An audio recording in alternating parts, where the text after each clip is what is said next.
Stonehenge wasn't a witchy monument to travel through time. It was actually constructed as a hope to build a different future. Recent research just found out that the monument was probably raised as an attempt to reunite the Britons during a period of big division. The thread of this story lies on the altar stone, the monument's most iconic rock. For years, scientists believed that the stones used in Stonehenge, including the altar stone, came from the nearby Preseli Hills in Wales. In this scenario, Stonehenge would have been built by a local community, that is, Neolithic people who would have found easy-to-access materials to build a ceremonial mound, a sundial calendar, and a final resting place, all in one. Things changed when another discovery was made. In 2018, leading-edge research pointed that the altar stone actually came from the River Tay region in northeastern Scotland, which is located over 400 miles away from Stonehenge. Scientists found similar rocks as such in Scottish monuments. You see, the altar stone is a recumbent stone, laying on its side. Many of the rocks were found in ceremonial stone circles in Scotland, and they are unique to this region.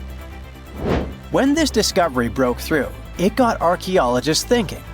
Maybe Stonehenge wasn't just a local project, but a wider collaboration between different tribes and communities across Britain. To understand this, we need to rewind to around 3000 BCE. That's when Britain still wasn't a unified country per se. Rather, it was a patchwork of tribes such as those coming from southern or eastern Europe, each with their own customs and beliefs. As an island, Britain's population changed many times. Britain was mainly composed of farmers who descended from people from the Middle East and arrived on the land around 6,000 years ago. This group thrived in the area until 2500 BCE, when another group coming from the regions of the Netherlands and Germany started to appear. These ones, also known as the Beaker people, were responsible for the large population turnover that Britain experienced during the Neolithic period and the years that followed. The Beakers were called so because of a specific type of pottery they used to make and bury their loved ones with after their passing. It's possible that the original dwellers of the land didn't like it that their land was being repopulated, and what researchers suggest is that Stonehenge was this attempt to reunite the original Neolithic farmer population and regain some type of identity control over their land. They would have invested a lot of time and energy in bringing the altar stone all the way down from Scotland, without the help of wheel technology, for example. You see, the wheel had already been invented in Lower Mesopotamia, but since there was no Wi-Fi at the time, the Brits weren't aware of this technology until much later on. This whole territorial crisis could have driven locals to use their resources to move the altar stone to Salisbury Plain in England, in order to reunify the land. You see, Stonehenge wasn't built in one go. Its history dates to around 3000 BCE. That's when the monument was just a circular ditch and bank, known as a henge. Inside, they placed wooden posts and possibly totem-like carvings. This version of Stonehenge wasn't about rocks yet. It was more of a ritualistic place and possibly a final resting place. They found several cremation pits from this period, making it the oldest resting place in all of Britain. It was only around 2600 BCE that the blue stones came around. The naming might be a bit misleading since they're not literally blue rocks. They have a bluish tinge to them when they're freshly broken, hence the name. These smaller rocks probably came from the Preseli Hills in southwest Wales, which is about 150 miles away from Stonehenge. Some researchers say that the ancient ones believed that blue stones had healing qualities. So we can maybe guess why they went through all of the trouble to move them from Wales to Salisbury Plains, huh? A little bit later than that, circa 2500, that's when we start having the Stonehenge we know and love today. That's when the Sarsen stones started to arrive. The Sarsens are Stonehenge's huge stones. I mean, each Sarsen can weigh around 25 tons. That's as much as 3 African elephants stacked together. The Sarsens make that iconic outer ring circle. Supposedly, that's also when the altar stone was moved from Scotland directly to the heart of Stonehenge. The altar stone is the largest of the blue stones used to build Stonehenge. Today, the altar stone lies recumbent at the foot of the largest trilithon of the monument. In case you don't know, the trilithons are the horizontal stones used to form those famous arches we see today. And here's where the story takes a twist. For nearly a century, scientists believe that the altar stone came from the same area as the blue stones, the Preseli Hills in Wales. It made sense back then. If you're already hauling stones from Wales, why not grab a special one to be the so-called altar? Except that theory started crumbling in 2018, when a team of researchers decided to dig deeper. They used advanced geochemical analysis to pinpoint where the altar stone's sandstone actually came from, and it turns out it wasn't Wales. Instead, the results pointed north, specifically to the Orcadian Basin in northeastern Scotland, 400 miles from Stonehenge. This revelation changed the whole script of Stonehenge's story. How would they move the rocks, you may ask? Well, there's an old theory known as the ice road that suggests that the rocks were moved by natural icy pathways that formed during the winter. This way, they could slide the rocks down all the way to Stonehenge. But hey, if we're talking about a distance of over 100 miles, that's not too realistic. Anyways, this theory was debunked because it was warmer back then than it is today. There's also the river theory that suggests that the rocks were floating along the river from the quarry to the site. But if we're talking about Sarsen rocks, they're too heavy to float. So there goes this theory. What we're saying is, no one knows how the rocks were moved. Another interesting info came from all the research done in Stonehenge. A recent laser survey of the stones revealed the different stone working methods used and has shown that some parts of the monument were more carefully finished than others. In particular, the northeast side and the inner faces of the central trilithons were finely dressed. FYI, a trilithon is one of Stonehenge's most famous shapes. It's when 2 huge monoliths receive a third one on top of them, connecting the 2 together. This fancy word is just Greek for having 3 stones. But anyway, the bigger question, and maybe why Stonehenge is so famous, is why it was built in the first place. You see, Stonehenge's entire layout seems to have been carefully planned to align with the movements of the sun. The monument's architecture is particularly attuned to the solstices, the shortest and longest days of the year. During the summer solstice, the sun rises perfectly in line with the heel stone, casting light straight into the heart of the stone circle. A spectacular, almost magical sight that surely wowed its ancient audience. But it's the midwinter solstice that seems to hold a special connection to the altar stone. As the sun sets on that day, its light aligns with the altar stone at the center of Stonehenge. To the builders of Stonehenge, this alignment may have symbolized more than just celestial precision. It likely carried profound ancestral and spiritual significance. The altar stone, illuminated by the setting sun, could have been seen as a bridge between worlds, connecting the living with their ancestors, the earth with the cosmos, and the present with the eternal. In a world without calendars, clocks, or weather apps, the solstices were everything. They marked the rhythm of life, guiding agricultural cycles and spiritual rituals alike. So Stonehenge wasn't just about the stones or the people who built it, but perhaps a way to honor their ancestral roots in an ever-changing world. Stonehenge took approximately 20 million man-hours to build. For comparison, an average human doesn't live much over 700,000 hours. This is Jack, one of the first builders of Stonehenge.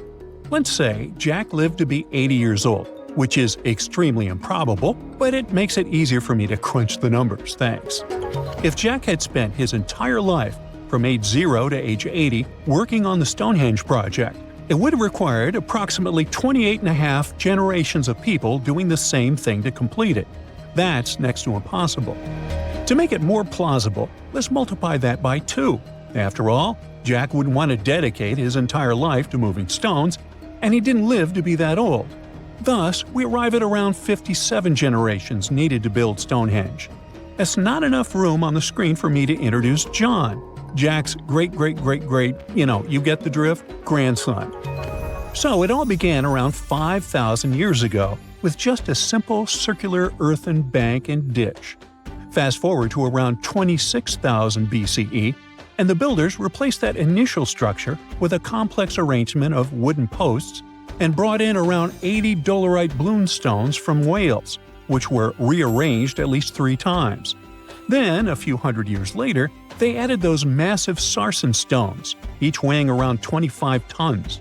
These enormous sandstone blocks were transported about 19 miles to create a continuous outer circle, with 5 trilithons, 2 upright stones topped with a lintel, forming a horseshoe shape inside. It was a millennium-long building process that demanded years of hard work.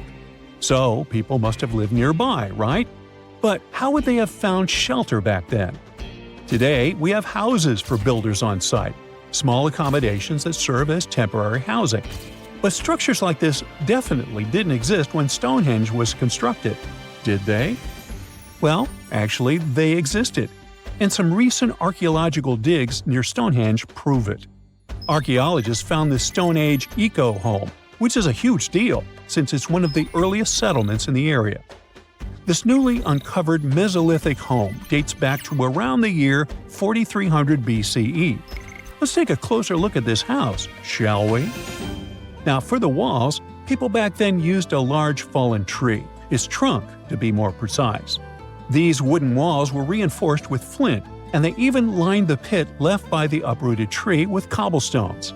To create the roof, they opted for animal hides, which sounds like a wise choice. They must have provided protection against the unpredictable weather of the British Isles. Now, you might be wondering, the weather in Britain is indeed unpredictable, and it has been that way since time immemorial. So, how did the builders manage throughout most of the year, particularly during the winter months? Well, the answer is simple. There was a hearth on site, which isn't surprising, but the system they employed was quite ingenious. A hearth inside the house would have posed too great a risk, yet bringing hot stones into the dwelling was perfectly safe. While they were hot, they couldn't ignite the building. So they used these stones from the hearth as a heat storage system to keep warm at night. And as a final touch, they even incorporated various stones for decoration. They didn't exactly get a Pinterest house, but it added a touch of elegance for sure. And if you think this discovery is merely about the houses, think again.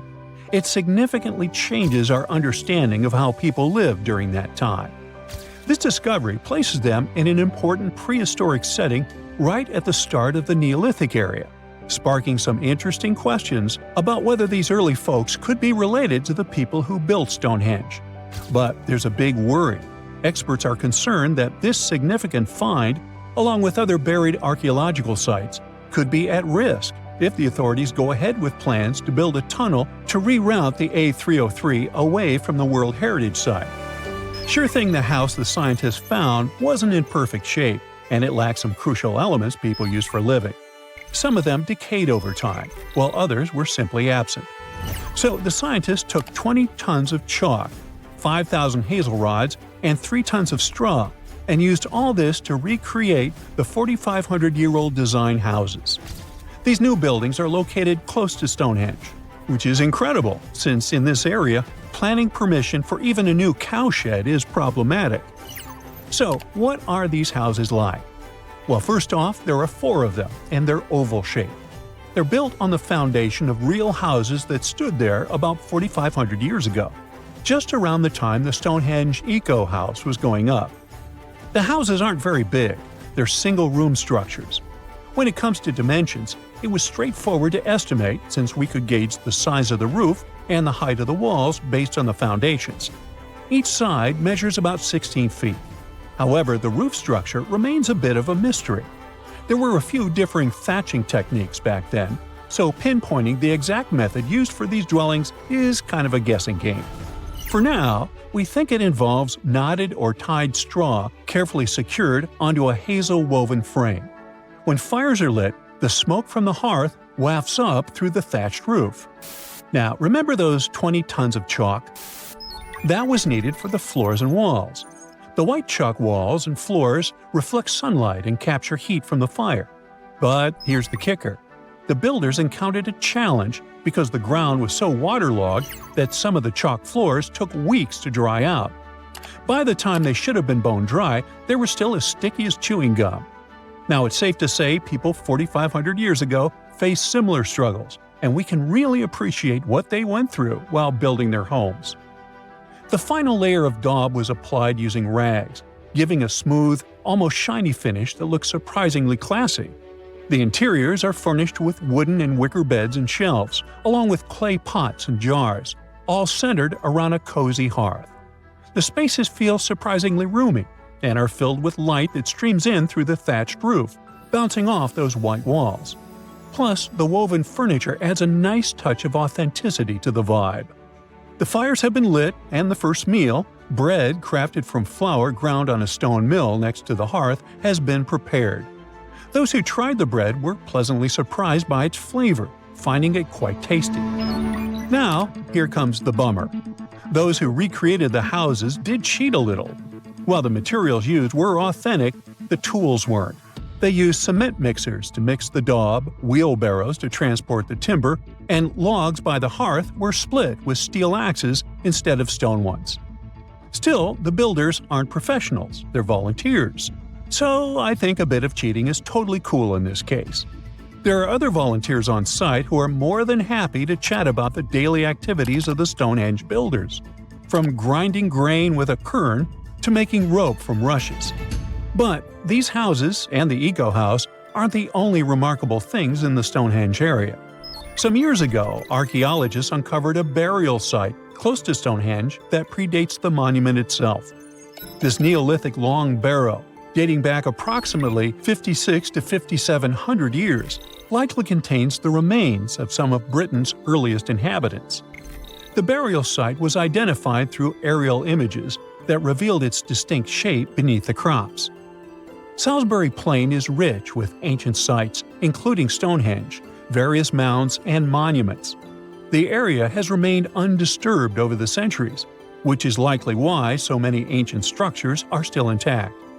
This discovery also shows a significant shift in human lifestyle during that era, marking a transition from a nomadic existence to settled farming and animal husbandry, much like the Eco House itself. The long barrow in question measures about 85 feet long and 65 feet wide, though much of its above-ground structure has been lost to farming over the years. If this site is like others in the vicinity, it contains the remains of 30 to 50 individuals, along with cow skulls, which were significant to those early communities. Hey, if you think Stonehenge is one of the oldest stone monuments ever, well, let me introduce you to Göbekli Tepe. Buckle up, we gotta travel to Turkey to meet this really old guy. Yeah, he's too old to travel. Jokes aside, Göbekli Tepe, an archaeological site located in southeastern Turkey that dates back to the Neolithic period, around 10,000 BCE. It's considered to be one of the oldest and most significant archaeological discoveries in recent times. The site consists of a series of circular and rectangular structures made of stone pillars. Yeah, it does look like its younger brother Stonehenge. Some of those pillars are decorated with intricate carvings of animals and other symbols. Now, you maybe wonder, hey, why on earth did they make such a fascinating building? What was its purpose? Sorry, I got no answer for that. The purpose of the site is still unknown, but it is believed to have been a ceremonial center for the ancient people who lived in the area. The discovery of Göbekli Tepe has challenged long-held beliefs about the development of human civilization, as it suggests that complex societies may have emerged much earlier than previously thought. Okay, pack your stuff, our travel's just started. Next destination, Masada. It's an ancient fortress located in Israel on a plateau overlooking the Dead Sea. Hey, look at that view. Spectacular, huh? It was built by King Herod the Great in the 1st century BCE, and it was very smartly built. Within the fortress, there were various facilities such as storehouses, barracks, a palace, and a set of cisterns capable of holding approximately 40,000 cubic meters of rainwater. People living there believed that the collected runoff from a single day's rainfall could provide sustenance for over 1,000 individuals for a period of 2 to 3 years. Access to the fortress was limited to 3 steep and winding paths leading up to fortified gates. Still, at one point, the fortress was occupied by people who had fled Jerusalem after the city was captured by the Romans. They held out against the invaders for several months, but eventually they were defeated. But these guys didn't surrender. The story of Masada has become a symbol of resistance and bravery. Today, Masada is a popular tourist attraction and a UNESCO World Heritage Site. The next flight is going to be short. We're popping over to Egypt to see the Karnak Temple Complex. It's a vast ancient Egyptian temple complex located in the city of Luxor, Egypt. It was built over a period of 2,000 years and covers an area of more than 200 acres. The complex is dedicated to the worship of the deity Amun-Ra. Wait a minute, that should be Amun-Ra, and it was one of the most important religious centers in ancient Egypt. The Karnak Temple consists of several temples, chapels, and other buildings, including the Great Temple of Amun, the Temple of Khonsu, and the Temple of Ptah. Ptah! The Great Temple of Amun is the largest and most impressive temple in the complex, with massive columns, statues, and other decorations. One of the most famous features of the Karnak Temple complex is the Avenue of Sphinxes, which is a long avenue lined with Sphinx statues that leads from the entrance of the complex to the Great Temple of Amun. Another notable feature is the Hypostyle Hall, which is a massive hall with 134 columns that are over 70 feet high. The Karnak Temple complex is a popular tourist attraction and a UNESCO World Heritage Site. It's considered one of the most important archaeological sites in Egypt and provides a fascinating glimpse into the religion and culture of ancient Egypt. Hey, we can't hop on the next flight and leave Egypt until we see the Pyramid of Djoser. It has another name, by the way. It's also known as the Step Pyramid. This ancient Egyptian site is located in Saqqara. It was built during the 27th century BCE for the pharaoh Djoser by his architect Imhotep, who is considered one of the most important figures in Egyptian history. People believe this pyramid is the first monumental structure built entirely of stone and is an important example of early Egyptian architecture. The pyramid originally stood at 203 feet tall and was surrounded by a complex of buildings and courtyards. It was constructed in 6 layers, each smaller than the one below it, giving it the distinctive step-like appearance. The pyramid was used as a burial place for Pharaoh Djoser and was surrounded by a vast necropolis that contained the tombs of many other important officials. The Grateful Dead? The Pyramid of Djoser has several renovations and additions over the centuries, including the addition of a limestone casing that covered the original step structure. However, much of the pyramid was destroyed over time, and today only the central core remains.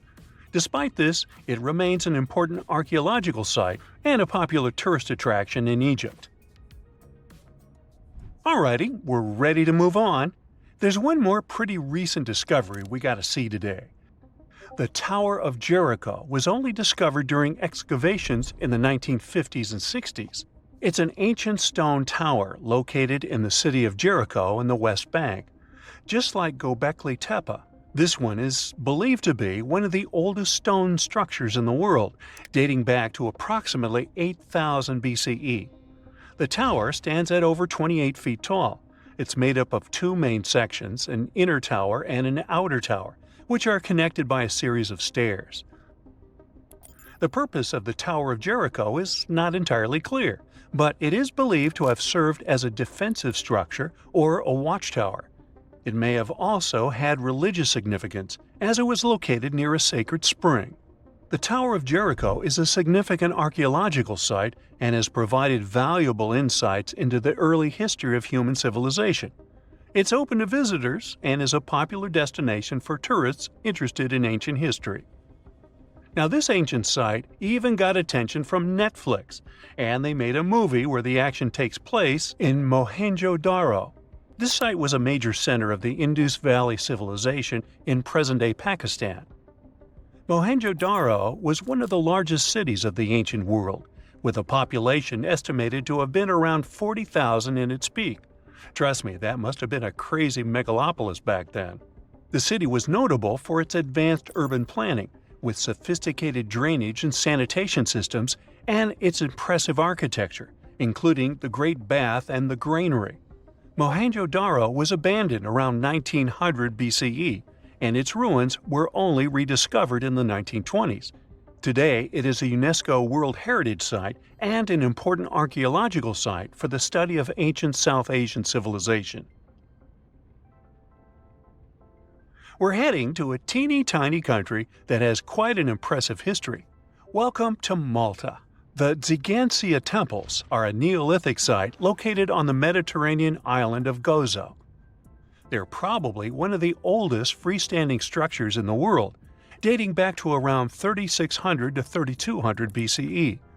The temples consist of two megalithic structures, each with multiple rooms and altars.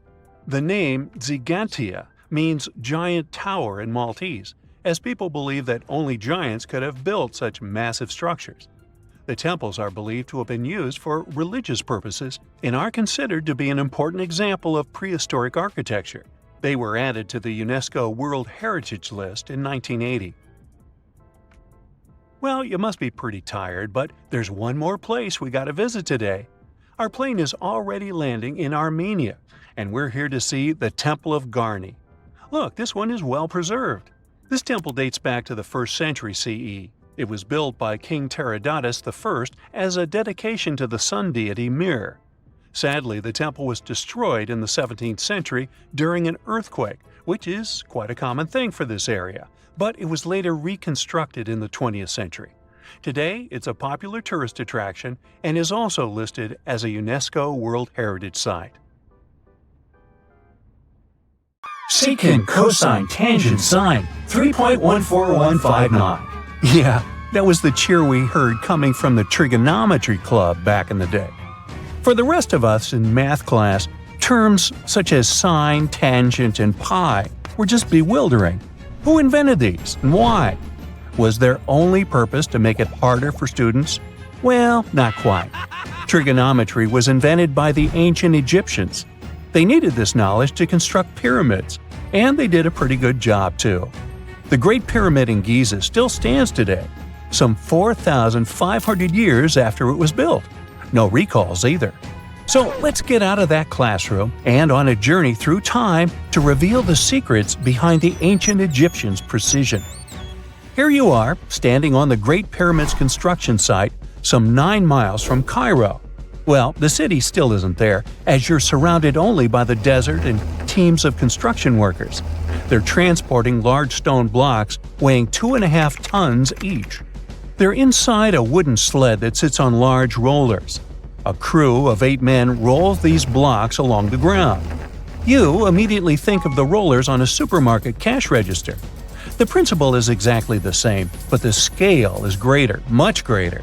Scientists estimate that the Egyptians used 2.3 million such blocks in the Great Pyramid alone.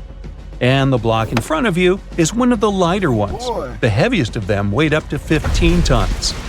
But where did all these blocks come from? Most of them originated from quarries around Giza. It's not that impressive, you think, but wait until you hear how ancient engineers transported the granite used in construction over 500 miles to the pyramid. There were no railways or highways back then, but the mighty Nile was always there. Researchers even believe that the Egyptians dug a canal to connect the Nile directly to the pyramid's construction site. All they had to do then was to wait for the flood season to begin, and voila! The rising water levels floated the heavy stone blocks for them. But how did they lift the enormous stones on dry land to stack them up to the top? Did they use oversized cranes? Well, ancient Egyptians worked around this problem, literally speaking. One of the workers is now pointing to the giant ramp going around the pyramid they're building. This is how a mountain road zigzags its way to the top. If the ramp went directly to the top of the pyramid, then workers couldn't pull the stone blocks along it. It would be too steep. Scientists have calculated that 8% could be the maximum incline. So ancient Egyptians just extended the ramp around the pyramid. Again, these are all theories, as the ramp could have been inside the pyramid, as some researchers suggest. The exact building method is still a mystery, guarded by the Sphinx. That's its real name, right? Wrong. As the Great Sphinx is just the statue's alias. You know, the name writers take when they want to hide their true identity, or a singer's stage name. The Sphinx's real name, translated from Egyptian, means Horus in the horizon. That was the name for the Egyptian deity of the sky. The trail of mystery doesn't end there. As a man walks past you with a bucket of paint, he's going to add a touch of color to the Great Sphinx. Researchers found specks of this red color next to its ear. That was some strong paint, as it survived for thousands of years. You are now standing straight in front of the Sphinx. You look up. It's very tall, right? 66 feet to be precise. Now resist the urge to take a selfie. You can do it. Now you notice something else. It looks like the Sphinx is in the center of a giant triangle in the back. That's one side of the Great Pyramid. And no, your eyes are not playing tricks on you. The Sphinx really does sit in the center of the pyramid's lateral face. Here's where math comes in handy. A pyramid has 4 sides, called lateral faces. There's also a 5th face, the base, but that's not visible. It's, wait for it, face down. The Sphinx has one last mystery to reveal: its age. Scientists agree that Pharaoh Khafre built the Sphinx. He ruled after his father, who had built a great pyramid nearby. So both structures were finished around the same time. Let's talk about numbers again. You've heard of Cleopatra, the Egyptian princess described as a woman of great beauty. Hello? She saw the pyramids, but she lived closer to the time of the first iPhone than the time of the people who built the pyramids. Fascinating, right? You can see thousands of people around you. They're working hard to build the pharaoh's tomb. But how many of them are there exactly? One Greek philosopher estimated there were as many as 100,000 workers. Seems like an okay number for such an enormous structure, but it can't be true. Science simply can't back up this number. Egyptologists put the total number of workers at 30,000. And yes, Indiana Jones was one of them, at least on the big screen, but he showed up late. Egyptologists know a lot about the pyramids, but not everything. Not because they don't want to, but because they haven't yet dug up enough evidence. They can only guess how the building process went. First, engineers would arrive to choose the right spot and do the necessary measurements. That's why they needed all that complicated math. Then, it's time for sourcing the material, the large stone blocks I mentioned earlier. When boats deliver them to the site of the future pyramid, workers can finally do their thing. They operated in smaller groups, but there were at least 2,000 of them chiseling and carving away at any given time. Sounds like a typical construction site today? Well, that's because it is, just thousands of years ago. It's amazing what ancient Egyptians were able to achieve with just copper and stone tools. The pyramid is now complete in front of you. But is it the same pyramid we see today? Why is this structure shining bright in the desert sun? Isn't it supposed to be a dusty yellow color? Well, no. Human activity and the elements have completely stripped the outer layer of stones over time.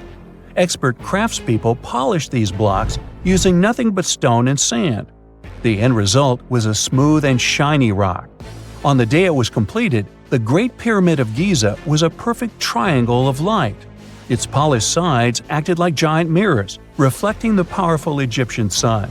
This is the point where you should put your glasses on, and that shiny thing you see at the pyramid's very top is actually gold.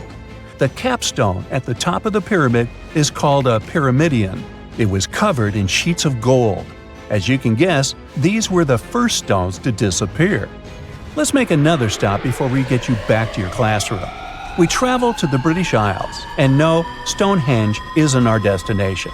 It is Newgrange in County Meath. Scientists estimate that the ancient peoples of Ireland built this stone monument around the year 3200 BCE. This makes it older than both Stonehenge and the Great Pyramid in Giza. The function of the circular mound in Newgrange is the same as the one of the Great Pyramid and equally mysterious. The estimated amount of loose stone present in the valley is over 220,000 tons. And it's not just randomly thrown on a pile. The order in which the stones are set makes the structure water-resistant. That would explain how Newgrange had survived for so long. Kinda makes you want to splash out the cash for that waterproof phone case, huh? Well, you're back in your school desk, but today's math lecture is the last thing on your mind. You're thinking about how great the Egyptian pyramids are, and if we have something similar today. It turns out modern engineers are just as impressed with the Great Pyramid as you are. There's a glass pyramid sitting in the main courtyard of the famous Louvre Museum in Paris. The panorama of San Francisco wouldn't be complete without the 48-story Transamerica Pyramid. But Las Vegas went the furthest. There we find the Luxor Hotel. It's so big that it's the third largest pyramid on the planet. And guess what's in front of it? Yup, a replica of the Sphinx. It's 110 feet tall, 2 stories higher than the one in Giza. Yeah, everything's bigger in Vegas.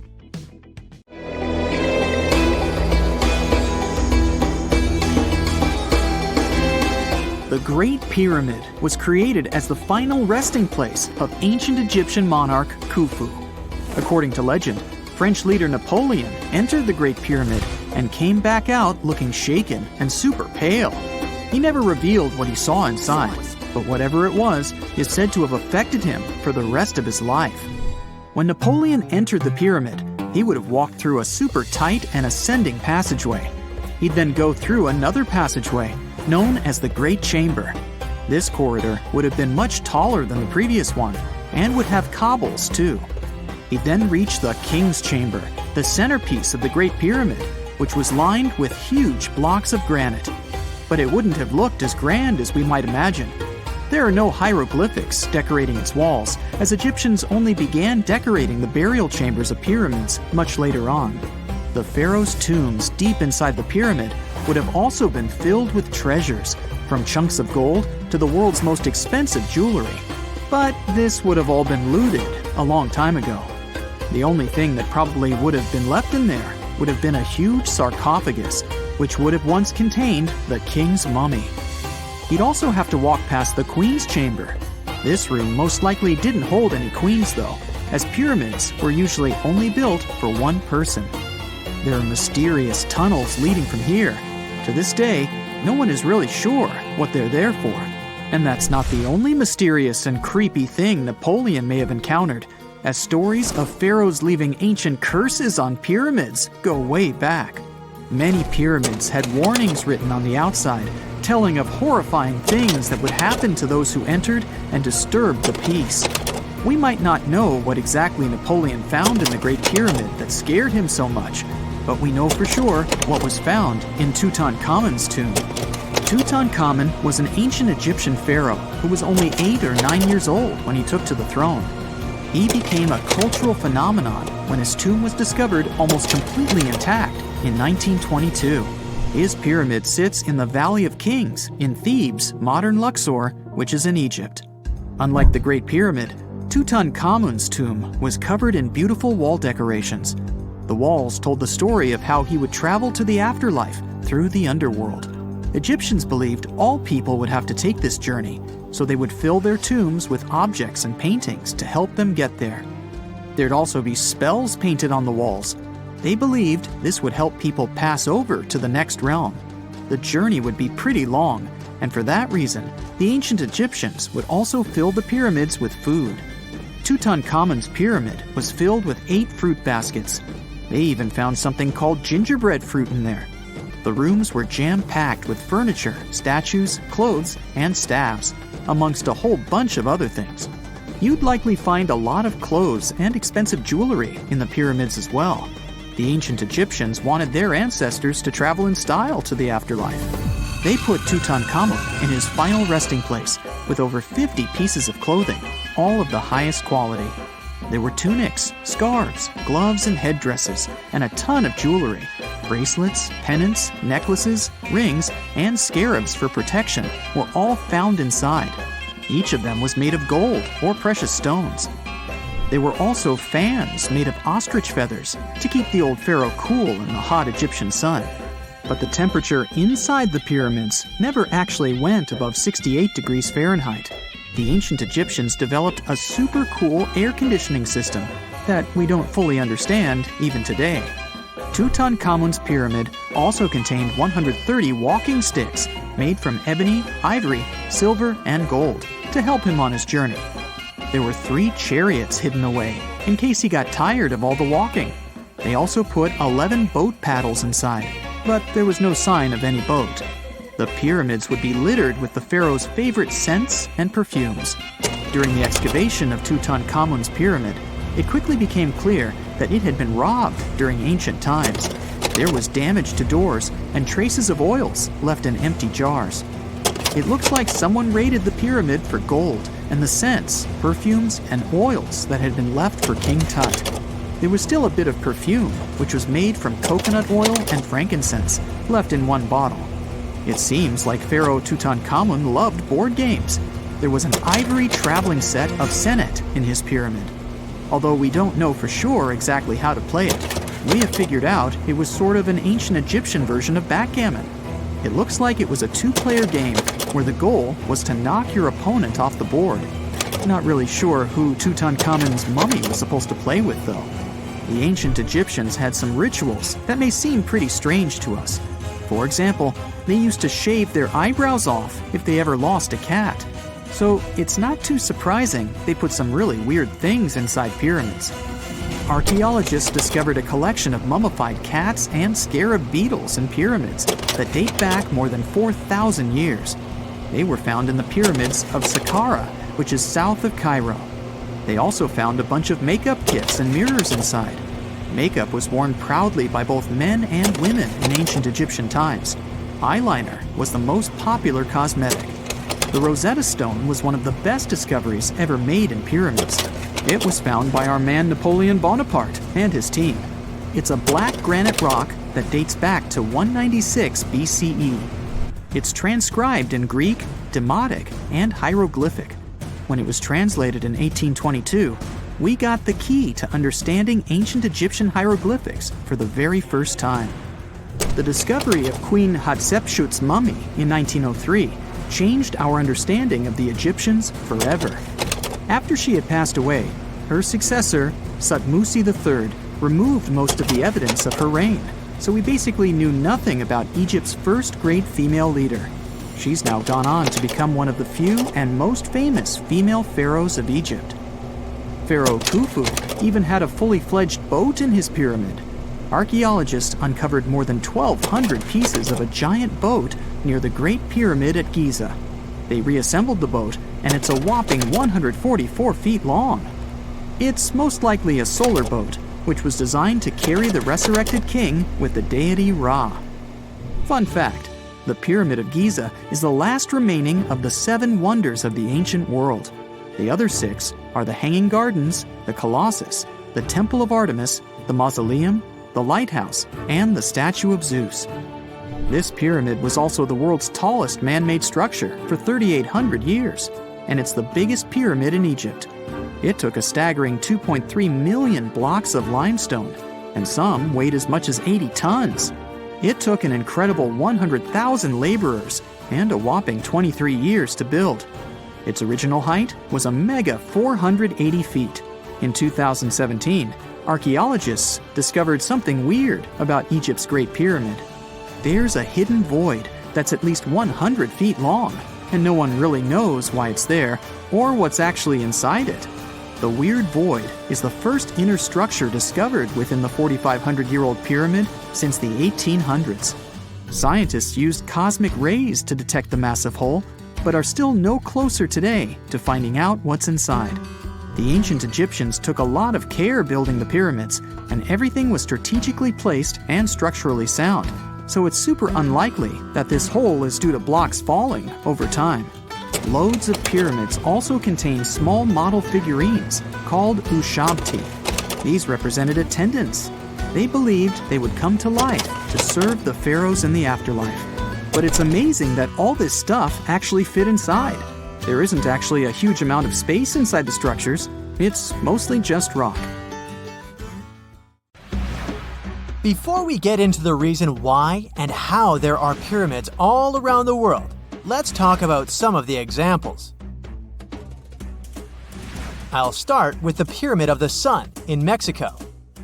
These folks really knew how to build a city. Their well-planned urban center spanned over 7 square miles and boasted several pyramids. But the Pyramid of the Sun is the most impressive. This giant pyramid was built way back in 100 CE and is one of the biggest structures of its kind in the whole Western Hemisphere. It's so big that it's 216 feet high above the ground. If you ever find yourself in this ancient city, you won't be able to miss the Pyramid of the Sun. It's right there on the east side of the Avenue of the Dead, the city's main north-south street. To build this incredible pyramid, around 1 million cubic yards of material were used, including a special kind of red volcanic rock called hued tezontle. Impressive, huh? We don't know too much about the people who built the Pyramid of the Sun or its purpose. But archaeologists believe there was once a temple on top of it. When explorers went below the pyramid in the 1970s, they found a bunch of cool tunnels and chambers. In 2011, they even found a secret stash of clay pots, obsidian pieces, animal bones, human figurines, and a mask. Who knows what other secrets the pyramid is hiding? If you decide to see this one, you must climb the pyramid using the 248 uneven steps on the west side. Watch your step. Sudan got some pyramids too. Nubian pyramids aren't as big as the ones in Egypt, but they still got around 200 of them. These ancient pyramids have been home to the tombs of the pharaohs of the Meroitic kingdom for almost 1,000 years, who ruled Egypt from Nubia to the Mediterranean Sea. The pyramids at Meroe were constructed using granite and reddish sandstone. Oh, and did you know that Sudan has more ancient pyramids than Egypt? The Kushite pyramids depict the indigenous architecture and burial traditions of Nubia's Napata and Meroe kingdoms, which ancient Egypt influenced. Meroe, the burial site of over 40 queens and kings, is the most extensive Nubian pyramid site. The tomb walls depict mummified royals bedecked in jewelry, their wooden caskets containing bows, quivers of arrows, and other artifacts pointing to the Meroitic relationship and trade with Egyptian and Greek civilizations. So if you're looking for some ancient tombs to explore, you may consider skipping the crowds in Egypt and heading on down to Sudan. Let's fly to Iraq to see some more pyramids. Ziggurats have fancy receding layers and tiered temples. Instead of a smooth exterior, it has tiers like a cake. Perfect for all the important work and rituals that went on inside. You can find these towering structures scattered throughout Iraq and Iran, and they're a real testament to the power and skills of the people who built them. One of the biggest and most impressive ziggurats is the ziggurat at Ur. It's basically a giant rectangular pyramid that stands a whopping 70 to 100 feet tall, with 3 levels of terraces and a temple on top. Can you imagine how many baked bricks it took to build that thing? Try 720,000 for just the lower portion. This particular ziggurat was built for Sumerian king Ur-Nammu. Similar to other ones, this pyramid has been around for thousands of years, so it got a little rough around the edges. Thankfully, the Babylonian king Nebuchadnezzar II and some archaeologists came to the rescue in the 6th and 20th centuries respectively. And now you can find this near Thule Air Base. The ziggurat at Ur was built in 2100 BCE by King Ur-Nammu for the moon deity Nana. It was the tallest building in the city, and you could see it from miles around. It was like the medieval cathedral spire of its day. People would come here to bring their agricultural surplus and get their food allotments and seek spiritual nourishment. Sadly, the Nana temple at the top of the ziggurat didn't survive, but we do have some blue glazed bricks that may have been part of its decoration. The lower parts of the ziggurat are pretty amazing though. The architects even included holes in the temple's baked exterior to let the water evaporate from its core. Since we explored some of the pyramids on our planet, let's take a broader perspective. They can be found in many parts of the world. Egypt has over 100 pyramids, double that number in Sudan, and dozens of others are scattered in the Middle East and China. The Americas have the most pyramids in total, with more pyramids than the rest of the world combined. These pyramids are located in Mexico, Guatemala, Honduras, and El Salvador. Time to know more about the evolution of pyramids through history. The oldest pyramid is in Egypt. This pyramid was a step pyramid, which was created by placing one layer of stone on top of another. The pharaoh Sneferu is credited with creating the pyramid shape we recognize today. During his 45-year reign, he built 3 pyramids. His first 2 attempts failed, but he finally got it right with the Red Pyramid, which is considered the first true pyramid. It was Sneferu's son, Khufu, who built the Great Pyramid of Giza, which was the tallest human-made structure on Earth for almost 4,000 years. Latin American pyramids are similar to early Egyptian step pyramids, but they were built independently with no knowledge of each other. The pyramids in Sudan were built around 700 BCE and are tall but much narrower than those in Egypt. How in the world did all these civilizations build these things without even texting each other? After all, the Aztecs, Mayans, and ancient Egyptians were about as different as possible. But despite their cultural differences, they all seem to agree on one thing. Pyramids were pretty cool. Step pyramids are all around the world because they were the most feasible and stable way to build large and tall structures without access to lighter building materials like wood and metal. The triangular form with a square base is the best way to build a sturdy structure, and having a cube structure would require more material for less height. Now, when it comes to pyramid design, the Egyptian pyramids were like giant triangles with a square base, smooth sides, and a pointy top. On the other hand, the Aztecs and Mayans went for a tiered cake look, with steps leading up to a flat platform on top. So, while all these pyramids share the same basic shape, they have their own unique flair. Each group built its pyramids using different materials, techniques, and slope angles. So while they may have been inspired by each other's work occasionally, they were just doing their own thing. Egyptian pyramids had smooth, angled sides that were designed to help the pharaoh's soul ascend to heaven. The Pyramid of the Sun was built over a series of caves that served as a passageway for the deities. The Maya built the temple of Kukulkan in Chichen Itza to honor the deity Kukulkan, usually represented by a serpent. Nicknamed El Castillo, it has 91 steps on each side, plus a platform. That's 365 steps, one for each day of the Mayan calendar.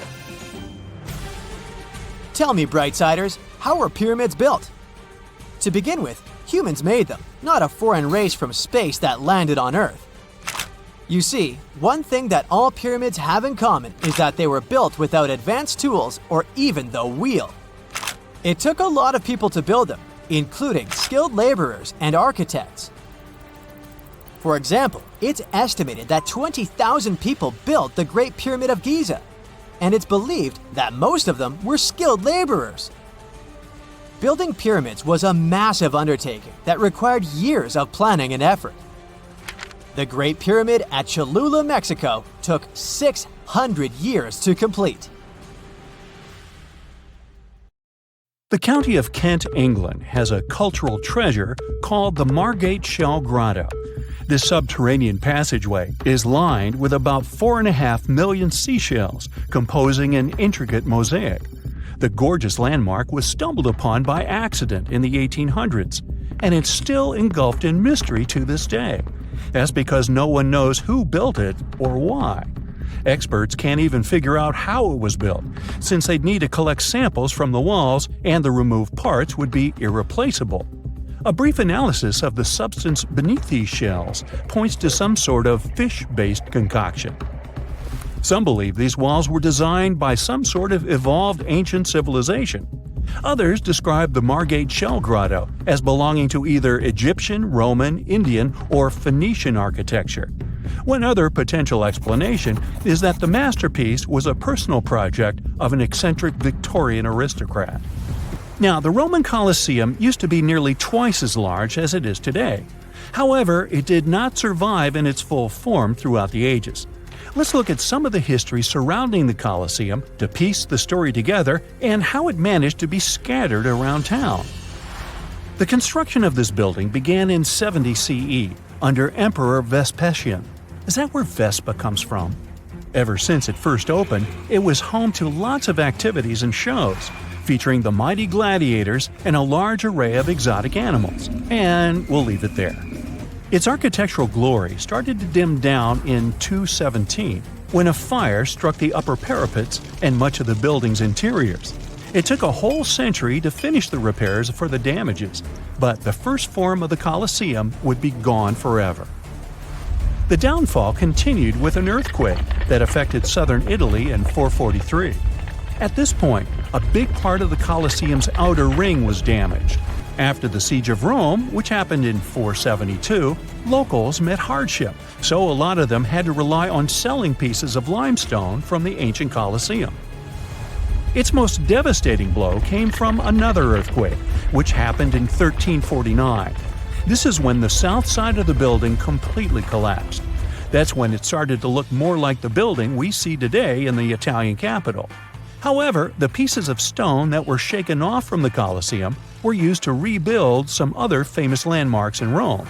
So, if you just think about it, the missing part of the Colosseum isn't missing at all. It's just been repurposed, scattered around the city.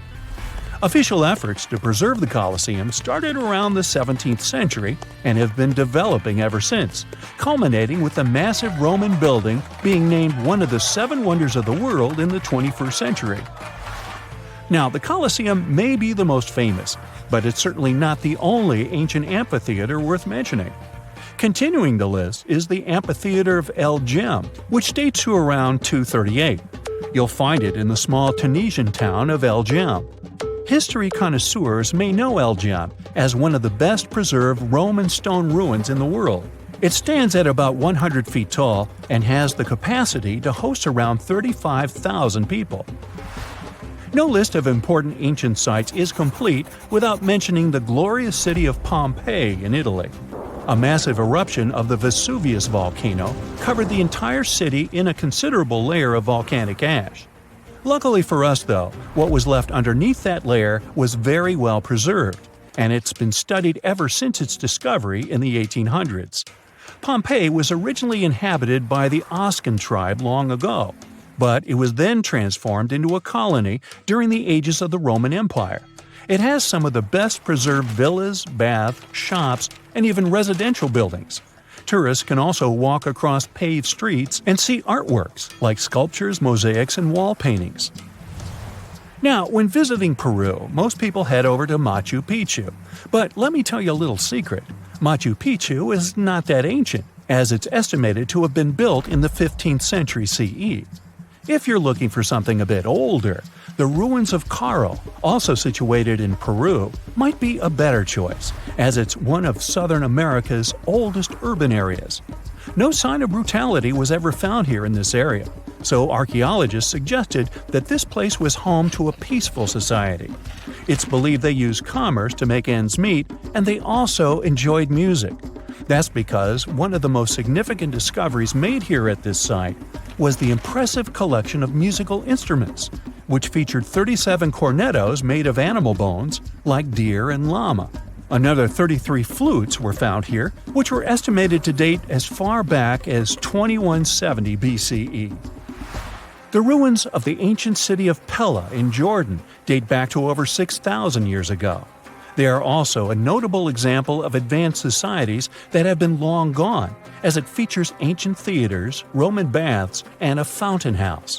What makes this location even more important is the fact that archaeologists believed it has been populated ever since the Stone Age. The ancient theater of Fourvière is a secluded gem hidden in the French city of Lyon. Archaeological data estimates it was built over 2,000 years ago, and it offers a gorgeous view of the city. Able to seat about 10,000 people, this ancient theater is home to the famous Nuit des Fourvières, a music festival. Now, back in Greek and Roman times, it was called Heliopolis, or the City of Sun. These days, Baalbek features a temple complex that's home to two of the biggest Roman temple ruins, the temples of Bacchus and that of Jupiter. Should you want to visit it, you'll need to head over to eastern Lebanon, where these temples are wonderfully preserved to this day. We do know they date back to about the 2nd or 3rd century. The Ellora Caves in India are said to date back as far as 600 CE, and they stretch across more than a mile. Located in the state of Maharashtra, here's where you can visit a rare array of 34 temples, which were intricately carved out of the mountainside.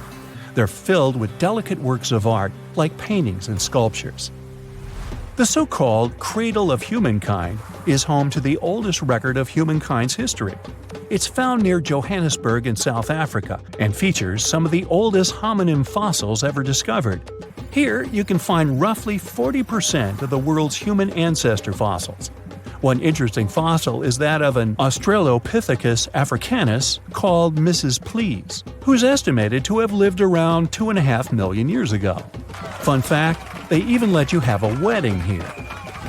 Another temple complex that goes back to the 10th century is Kol Kir, and this one is in the jungles of Cambodia. The journey to reach this ancient site is not easy, and most tourists prefer to use tuk-tuks, a 3-wheeled taxi, to get there. The most important monument here at Kol Kir is named Prasat Tham. Only a limited number of tourists are allowed to climb the staircase to the top to reduce their exposure to damaging elements. But the views are worth it if you don't have a fear of heights. You'll see about 40 inscriptions that go as far back as 932. A lot of monuments from the complex aren't open to visitors, since they are still hidden in the forest and the area is not safe. It's hard to imagine that this site used to be the location for the biggest trading center in the world back in the 3rd century. However, since the ruins of Volubilis are some of the best preserved in the world, they can still paint us a pretty accurate picture. With its majestic House of Commons and the triumphal Arch of Caracalla, Volubilis was the farthest city of the Roman Empire and a key location for the Kingdom of Mauritania. It would have been in an even better location if it weren't for an earthquake that happened in the 18th century. If you ever want to check it out, be sure to head to Morocco's Fez Meknes region. What if I told you you just won a round-the-world trip to visit the planet's most famous landmarks? Nice, right? But there's a catch. You might be visiting them for the last time in your life. That's because these landmarks are threatened to disappear during your lifetime. Yikes! Ah, Paris, the city of love. For our modern eyes, it's hard to imagine the city without its most famous landmark, the Eiffel Tower. But it wasn't always there, of course. Gustave Eiffel, the tower's architect, was commissioned to expose it during the 1889 World Fair. But the so-called Iron Lady was only meant to stand for 20 years. After that, it was going to be demolished, except that, this plan was never implemented. The tower wasn't taken down because of an antenna built on top of the tower, and it conducts wireless signals. But there's a problem. The Iron Lady is made of iron. And with time and bad weather, which Paris happens to get a lot of, iron deteriorates. It rusts, and this rusting makes the iron weak, up until the point where it can crack. And if a tower that is made purely of iron starts to crack, you know what this means. No more selfies eating croissants in front of the famous Tour Eiffel. Apparently, French authorities are aware that this is happening, but instead of repairing the whole tower, they're kind of just painting over the rust. Your next stop is in beautiful Rome. You are here to visit, you guessed it, the Colosseum, one of the world's most visited monuments. The gladiators used to put on shows there. Well, you might as well say arrivederci to it while you can. Like a lot of ancient monuments, the Colosseum is in danger of disappearing. It survived for almost 2,000 years since it was commissioned by Emperor Vespasian. But due to yearly exposure to harsh weather, the monument is getting weaker. The problem here is mainly snow. When snow falls upon the Colosseum, the freezing water infiltrates the cracks of the rocks and makes them bloat. You know, like when you put a soda can into the freezer and the bottom pops out? I know, snow is a kind of infrequent visitor in Rome, but even rare below-zero temperatures can damage the Colosseum seriously. And since we can't control the weather, who knows how long we'll get to see this beauty around? After hopping on a red-eye to India, you arrive at the unique Taj Mahal. It's even more mesmerizing in person than it is in pictures. The Taj is one of the 7 wonders of the modern world. But why is it at risk of disappearing, you might ask? The monument was finished way back in 1643. It was made with pristine white marble as a gift from Emperor Shah Jahan to his beloved wife. But if our white shirts get dirty just by stepping outside the house, imagine an open-air monument that has existed for over 4 centuries. The Taj Mahal is located in the city of Agra, right beside the Yamuna River. Over the years, the region has become very polluted, and all of this pollution is helping to destroy the Taj. India's Supreme Court has been on the case for many years now, and they say the monument is turning greenish and brown. So, high authorities decided that either the local government restores the Taj Mahal completely, or they'll shut it down, or worse, destroy it. For the good of humanity, I hope they decide to restore it already. Otherwise, we'll be down to only 6 wonders. Finally, you've made it to South America. More specifically, you're now in the mountainous country of Peru. If you're not used to such high altitudes, you might get a little dizzy. But it's worth it to see the mesmerizing Incan ruins of Machu Picchu. The city is located at over 7,000 feet above sea level, and no one knows how the Incas built such a sophisticated village. That's why the site attracts around 440,000 visitors every single year. But since regulation is not so strict, the site is also slowly deteriorating. Machu Picchu may be the victim of something known as over-tourism. I mean, if you look at any footage from the site on a normal day, it's pretty packed up. And even if it's a stone-made town and stones are pretty resistant, they do suffer from erosion. Man-made or weather-made. Oh boy, I really don't like the sound of that. There's another stone monument that you need to check off your list. Can you guess which one it is? Yup, Stonehenge. Located in the peaceful hills of Wiltshire, England, Stonehenge has been around for over 5,000 years. Well, nobody knows exactly when it was built, but bear with me. If the only cause for disappearance would be erosion, then it would make the monument millions of years before it disappeared. But that's not the case. Since 1995, there have been multiple proposals from British authorities to build an underground tunnel that connects southeast and southwest England. The thing is, the tunnel passes underneath Stonehenge, and it might rock the site's foundation. Get it? Rock? Anyway, since the project was suggested, local supporters of the monument have found a Save Stonehenge alliance to keep the monument safe. They strongly believe that any enterprise, such as this tunnel, will severely harm the site. Egypt. This time, to arrive at your destination, you travel in style. And by that, I mean camels. Just for the photo op, of course. But why are you here? You came to check out the Great Sphinx. You know, the one with the broken nose? The Sphinx was also built way back in the day. Try over 4,000 years ago. And back then, they used what they had at their disposal, limestone. Now, some researchers think that hazardous weather may be damaging the Sphinx's limestones. You see, they're very porous types of rock, so water easily infiltrates inside of them, making erosion stronger and faster. But water is also coming from down below. Unlike the pyramids of Giza, the Great Sphinx was carved directly from the bedrock. And right underneath the monument, there's a riverbed, which also infiltrates into the Sphinx, making it weaker. Fingers crossed that Egypt doesn't get a lot of rainfall in the next few centuries. I hope you brought your swimsuit because it's time to dive deep into the Dead Sea. Except that you probably won't get too deep. You know, since there's so much salt in the water that you basically only float. Fun fact, this sea is 10 times saltier than the ocean. It may be a little ironic that the Dead Sea is at risk of actually perishing, but it's true. The lake level is dropping 4 feet every year. It has to do with one of the sea's main tributaries. A tributary is a river that flows into a much larger body of water. The thing is, the region is not so rich in natural water, so some of the local authorities ended up diverting small tributaries for basic human uses. But since every action has a reaction, the Dead Sea is now facing some difficulties. Back in the USA, it's time to visit the city that never sleeps. And if you've understood this trip by now, you already know the landmark we're visiting. It's Lady Liberty. It may come as a surprise to some, but the famous Statue of Liberty was originally copper. It's turned green due to oxidation. I mean, maybe I would also turn green if I was constantly exposed to New York's harsh weather. Some researchers say that air pollution can also speed up oxidation processes, threatening the long life of Lady Liberty. Of course, New York City does its share of maintenance. Hopefully it'll be enough for us to keep seeing the statue during our lifetime. Hey, it's time to head back home. I sure enjoyed this trip. Hope you did too. Let's hope we can still visit these places.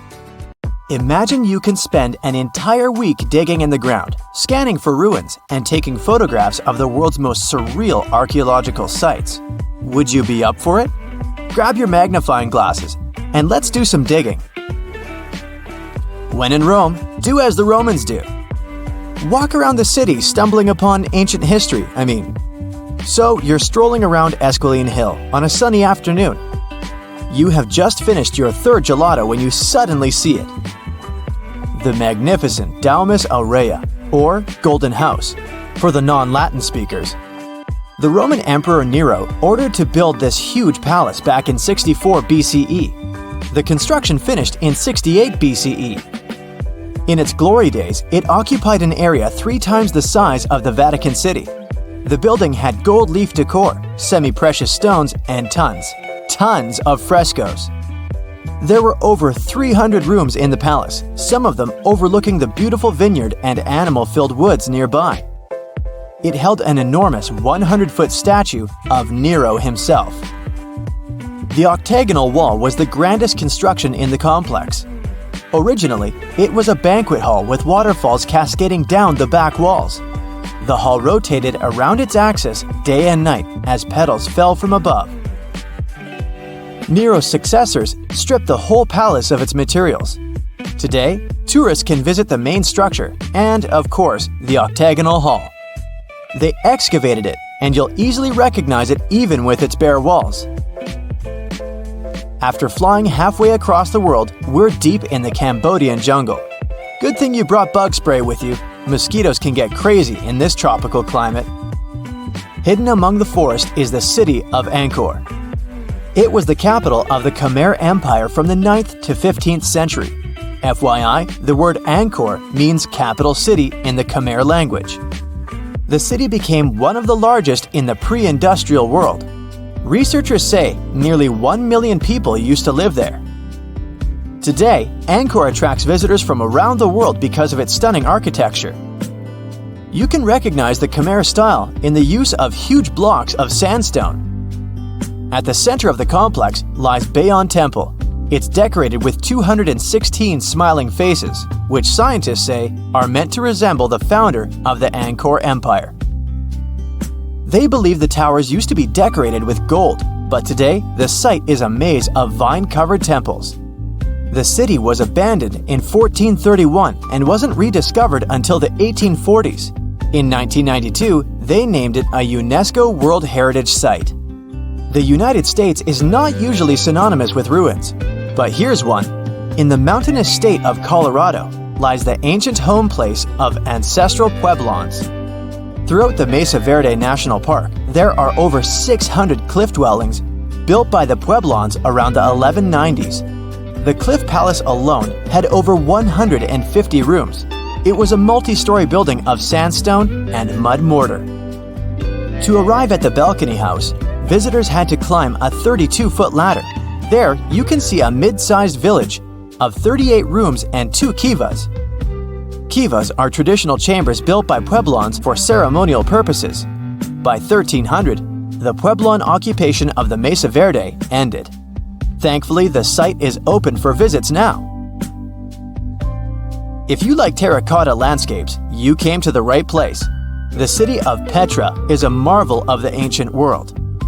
Located in Jordan's desert, the city was a commercial hub back in the 4th century BCE. The Nabataeans, an Arab Bedouin tribe, lived in the so-called Rose City and thrived for many years, accumulating a significant amount of wealth. They invented an innovative water management system that made the region habitable. The rock-carved gate-like structure Petra is famous for is what is called the Pharaoh's Treasury. It stands at the main entrance to the site and is said to have a hidden treasure beneath it. In the early 2000s, the site was named one of the 7 new wonders of the world. All the way in South America, in the country of Guatemala, lie ancient Mayan ruins. The lost city of Tikal is a site made of 12,000 buildings, the remains of the capital of the ancient Mayan Empire. It is comparable in importance to London or New York. The North Acropolis is Tikal's most ancient complex of monuments. Built solely by human hands in 750 BCE, it served as the resting place of kings and chiefs. Back in the day, the step pyramid temples were painted a beautiful red. Mayans loved that color. Today, of course, you'll only see the limestone. Archaeologists have no clue as to the cause of Tikal's decline. Was it drought, disease, or something else altogether? Located on the left bank of the river Tigris is a strange old ruin, a battered archway. It belonged to a city named Ctesiphon, the jewel of the Persian Empire for over 800 years. The city hosted an extravagant palace, decorated with a glass mosaic, jewel-adorned carpets, and a lot of marble. What is it with royalty and marble anyway? The arch was part of an imperial palace complex. Until modern times, it was the largest man-made freestanding vault. Notice how there are no pillars sustaining it. The enormous wealth of the city made it a constant target for other empires, until it eventually fell. In the mood for some more Mayan ruins? Chichen Itza is an archaeological site with the best preserved pyramids on Earth. Located in Mexico's Yucatan state, this Mayan city is well over 1,500 years old. At its peak, it was home to 35,000 people. The site has a total of 26 ruins to be uncovered. The highlight here is El Castillo, a tremendous step-like temple standing 80 feet above the ground. Its most peculiar feature is that it has 91 steps up each of its 4 sides, including the upper platform. It makes for 365 steps, the number of days in the solar year. The oldest lost city in this list dates back to the Neolithic period. It was when us, human beings, started farming for the first time, instead of living a fully nomadic lifestyle based on hunting and gathering. Located on Orkney Island off the coast of Scotland is a prehistoric site known as Skara Brae. Thanks to good restoration, the site is very well preserved. You can see prehistoric dwellings with hearths, stone-built furniture, and even primitive toilets. Researchers found runic symbols on the site, which means they could have attempted some form of writing. Ah, Greece. Fancy some feta cheese, anyone? We've arrived at the focal point of archaeological sites, but today we're exploring one in particular, the Colossus of Rhodes, also known as the Bronze Giant. It used to be one of the 7 wonders of the ancient world, standing in the harbor of the Greek city of Rhodes back in the 3rd century BCE. The Colossus was said to be 105 feet tall. It's believed that the statue was built with the help of 900 camels. Sadly, it only stood for 54 years. A ravaging earthquake tore it to pieces, so visitors would come and see only a giant foot. Now, there is a whole load of nothing where the statue once stood. I think it's safe to say there are a lot of random ruins on walls spread across the globe. And our final visit for the day consists of exactly those. All the way in northern England lies the ruin of Hadrian's Wall. The Roman emperor commissioned the wall in order to separate his empire from Britain's. The original wall was a lot grander than what is left of it today. But still, the ruins are pretty impressive. They consist of a 73-mile structure stretching from one coast to the other. Back in the day, Hadrian's Wall hosted 17 large forts and numerous observation towers to ensure the maximum safety of his empire. The wall fell into oblivion when the Romans left Britain at the start of the 5th century. People began looting it to build churches, farms, and even houses. Today, if you decide to visit the ruins, you'll only see waist-high fragments of stone. But still, pretty neat, huh? Let's play a little guessing game. I'm going to name the sites you have on your bucket list. Machu Picchu, the Colosseum, Petra, Taj Mahal. Did I get at least one of them right? I have to confess, I was just taking them off the list of the new 7 wonders of the world. It was officially finished in 2007 after a worldwide vote. What happened to the old list? Well, it was put together in the 2nd century BCE. And there is just one site currently still standing, the Pyramids of Giza. Pack your bags. We're going to Peru, the home of the mighty Machu Picchu. When it was first discovered in 1911, its explorer thought he had managed to find the lost city of the Inca. Several decades later, it turned out it wasn't the same city. Plus, there were still 3 farmer families living there, so it couldn't be really called lost and forgotten. No wonder they like it so much there. The stones making up the buildings are cut so precisely and sit together so tightly that you can't even insert a credit card between them. It has saved the city from some serious earthquakes, which are common here. The buildings just dance through all the shaking and then go back into place. And because of the way it's arranged, you can see the sun rise or set exactly behind the important peaks on important days for the Inca. More than half, 60% of all the construction in Machu Picchu was done underground, so you can't even see it. The best part is that there are still things to be discovered if you want to get your name inked in history. Our next stop is on the Yucatan Peninsula in Mexico. The mighty Chichen Itza sits here for well over 1,500 years. The structure has exactly 365 steps. You can count when you go next time if you don't trust me. The Maya, who built the whole thing, were really into astronomy. So it's not surprising they made as many steps as there are days in a year. Also, if you happen to be here during the spring or fall equinox, you'll notice the shadows the setting sun casts make it look like there's a snake going down the stairs. The feathered serpent was one of the main deities in ancient Mexico. Chichen Itza used to be a busy urban center. It had its ups and downs. And by the time the Spanish arrived, the 16th century, it had been mostly abandoned. The first photos we have from the spot are from the end of the 19th century. Looks like the terraced pyramid had a lot more vegetation on it back in 1892. The only source of fresh water in this dry climate is the cenotes, or water-filled sinkholes. There are 4 visible cenotes, and the temple pyramid most likely stands on top of one more.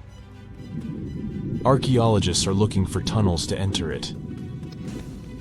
To see our next wonder, you must be prepared to share it with around 15,000 others. That's how many people visit the statue of Christ the Redeemer every day. The statue sits above the Corcovado mountain and weighs roughly 635 tons. Must have been tricky to lift it all the way up there. Actually, it came in parts. A French sculptor, Paul Landowski, made several pieces of the future sculpture out of clay. The head and the hands were made in full size, and the body would be made larger on the spot. The parts of the statue were cut into cubes and then cast into concrete and put together.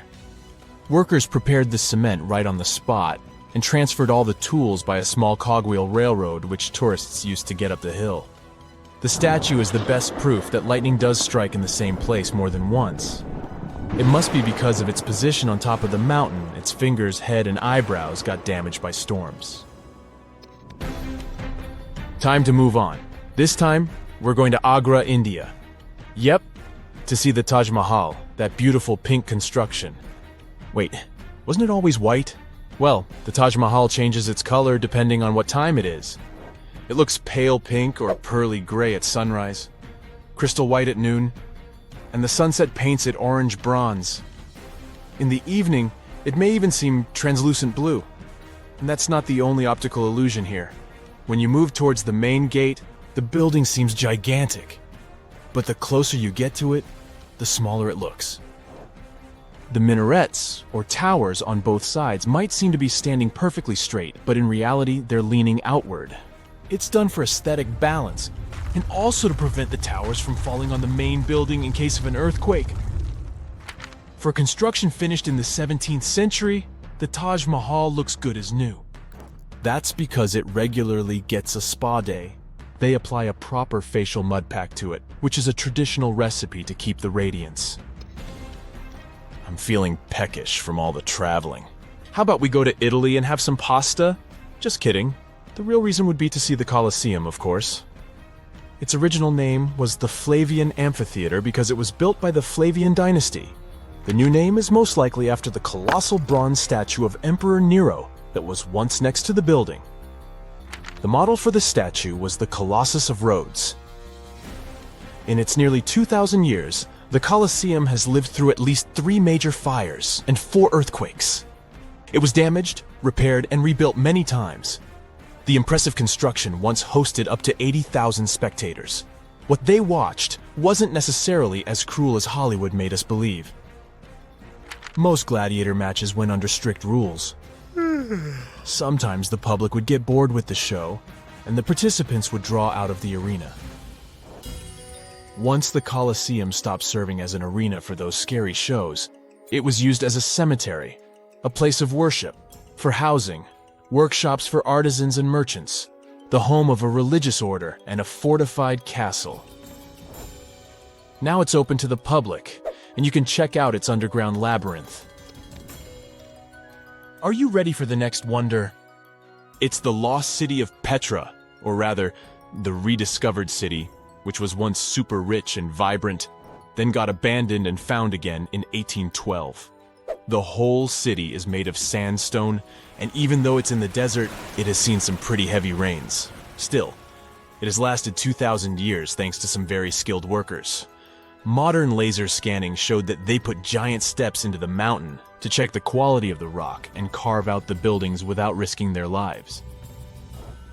And how did people survive here in the desert without any water? The Nabateans who lived here developed a whole complicated system of conduits, dams, and cisterns to make sure they have enough vital fluid for the whole year. In case you're in your Indiana Jones mode, there's still a lot to discover here in Petra. Archaeologists believe we only know 15% of the city by now, and the rest is still hidden underground. Let's finish our tour with the largest human-made project in the world. Yep, I'm talking about the Great Wall of China. It stretches for over 13,000 miles from the Bohai Sea in the east all the way to the Gobi Desert in the west. But don't trust the popular myth. You won't really see the wall from the moon. It took over 2,000 years to finish, and a good amount of building materials, mostly bricks and cut stone blocks. Have you ever scratched your name on a tree or even worse, some famous place? No worries, I won't tell anyone. People who built the wall did the same. Some of the bricks, which are mostly from the Ming Dynasty, have some data like production location, brick household name, and the responsible officials. This was a form of quality control. If something happened to any of the bricks, it would be easy to find out who to blame for it. I bet you've never heard of the legendary oasis of Zerzura. This ancient city is said to be hidden somewhere deep in the Sahara Desert, and its discovery could mean unimaginable riches and untold secrets. According to an anonymous 15th century Arabic guide, the key to unlocking the city lies in the beak of a bird carved on the city gate. Zerzura might not be as popular as Machu Picchu or the pyramids, but that just makes it more mysterious. Legend has it that Zerzura is built around this big oasis somewhere in the desert west of the Nile. Apparently, it's made out of white stone and has all these luxurious houses and gold decorations. The story goes that a scribe wrote down the account of a traveler who stumbled upon Zerzura while looking for his lost camel. At one point in his journey, the man got caught up in a sandstorm, where he got separated from the rest of his group. The traveler kept wandering in the desert for days, and then, out of nowhere, 2 men showed up and guided him to the city of Zerzura. The traveler described this city as an oasis filled with little birds and made out of pure white stonework. The city is also said to be guarded by giants. In 1835, an English Egyptologist named John Gardner Wilkinson mentioned the city in one of his books. He spoke to a man from Egypt who found the city by accident after days of wandering through the desert. He mentioned some ruins, unusual stonework, and a large oasis surrounded by palm trees. The man even gave some instructions on how the city could be found, indicating that it might be in the western desert of Egypt. But here's the kicker.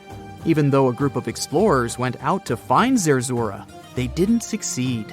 At the same time, they did stumble upon a bunch of previously unknown oases. In the early 1900s, numerous expeditions were sent to find the city, including one with a fleet of Ford Model A trucks. But, alas, none were successful. Others say Zerzura did exist at one point, but not anymore. It's possible it was swallowed by the desert. It's believed that back in the day, the Sahara Desert was actually green. Scientists even found traces of ancient rivers that flowed through the area 100,000 years ago, creating green corridors across the desert. But Zerzura might have never been real to begin with. Maybe it only existed in the minds of people, a figment of their imagination as they were struggling in the African desert. For thousands of years, people have been obsessed with the hunt for another lost city, Atlantis. But if this place really existed, where on Earth, or under the sea, could it be? According to Plato, Atlantis was an actual place, and it was supposedly located somewhere in the Atlantic Ocean, near the Strait of Gibraltar. But how did this mythical city become synonymous with a perfect, paradise-like society? Well, you can thank Ignatius Donnelly for that. The American writer published a book in 1882 where he outlined 13 hypotheses about the existence of Atlantis. Donnelly truly believed that this lost city was where ancient humans lived in peace and joy for centuries. Donnelly even thought that Atlantis was the original source of many ancient civilizations around the world. And if we just followed Plato's clues, we could totally find Atlantis. Sounds like a treasure hunt, right? What inspired Donnelly to go on this quest in the first place, you might ask?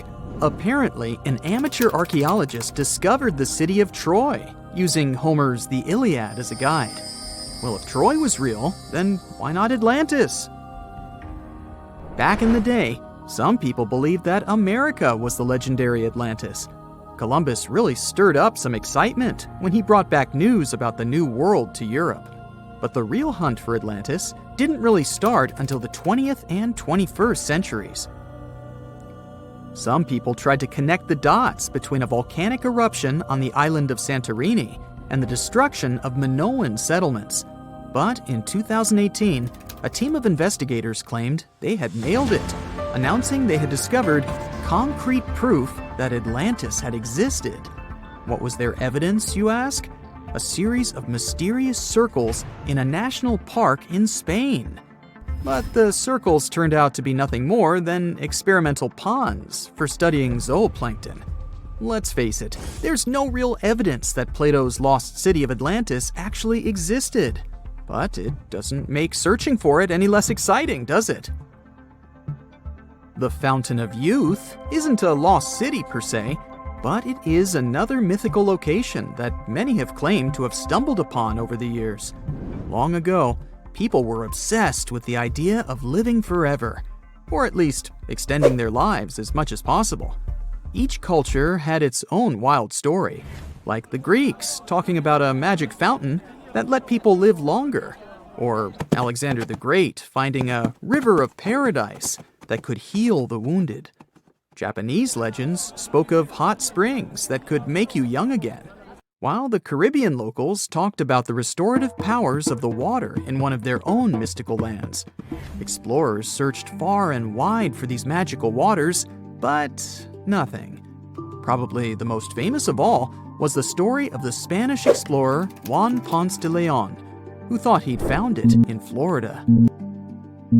Now, Ponce de Leon was quite a character. He sailed with Columbus and became an important figure in the area now known as the Dominican Republic. He found gold in Puerto Rico and even became the island's administrator. But when the ruler of Spain decided to replace him in his duties, he got upset and decided to explore Florida, looking for gold and the elusive Fountain of Youth. He explored the Bahamas, but sadly, he didn't find any gold or magic water. He did, however, make his way to Florida. He explored the coast and even discovered the Gulf Stream. Unfortunately, his last expedition didn't go well, and he was wounded. But the legend of him searching for the Fountain of Youth lived on. Even though historians don't think he was really looking for the Fountain of Youth, thousands of people visit the Fountain of Youth Archaeological Park every year to try the sulfur-smelling water. It's the oldest attraction in Florida, which has been around since the 17th century. Some say the water has unusual properties, but I'll leave that up to you to decide after you visit this place. Norse mythology has its own mysterious land called Thule. It's said to be somewhere between Scandinavia and Iceland, where the sun barely shines and the cold bites hard. The folks there survive on a diet of millet, herbs, fruits, and roots, washed down with a grain and honey brew. As for its exact location, scholars can't seem to agree on it to this day. The legendary ancient Greek explorer Pytheas was said to be the first to stumble upon Thule during his quest for tin mines. He sailed his way up north, passing by Scotland, and after 6 long days of sailing, he reached Thule. The people there, according to Pytheas, were quite primitive, but that's no surprise since they were just simple farmers living off the land. They showed Pytheas where the sun set on the shortest day of the year. They also told him that in winter, the sun never rose at all, and in summer, there was no night. For many years, historians have been debating the true identity of this mythical land of Thule. Some say it's Iceland, while others claim it's Norway. A little bit of progress has been made recently with the help of a team of researchers. If their findings are correct, Thule might be the elusive island of Smola. That's farther south than any of the Norwegian islands that were on the list of contenders. It may be too soon to celebrate, but it does look like Thule has finally been found. You've just reached your perfect spot on a deserted beach. It's so quiet here that you start to doze off. But as you open your eyes, you are shocked. Wait a minute, is that an actual house that's just been washed up on the shore? It may sound like the beginning of a sci-fi novel, but not if you live near this beach in El Salvador. There's a mysteriously abandoned house there that looks as if it's just been washed ashore. How did this villa end up there? How long has it been here without anyone noticing it? This mysterious construction is 46 miles south of El Salvador's capital, San Salvador. Locals say the building used to be a hotel called Puerto Ventura, At the time it was built, its main attraction was the fact that it was really close to the sea. Unfortunately, the engineering behind it wasn't well planned out, all because locals didn't need any official permission to start the construction. The hotel was too close to the water and dangerously exposed to the elements.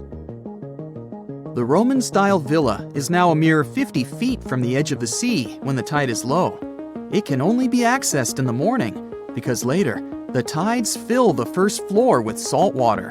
What's now left of the hotel looks like the ruins of a 2-story house.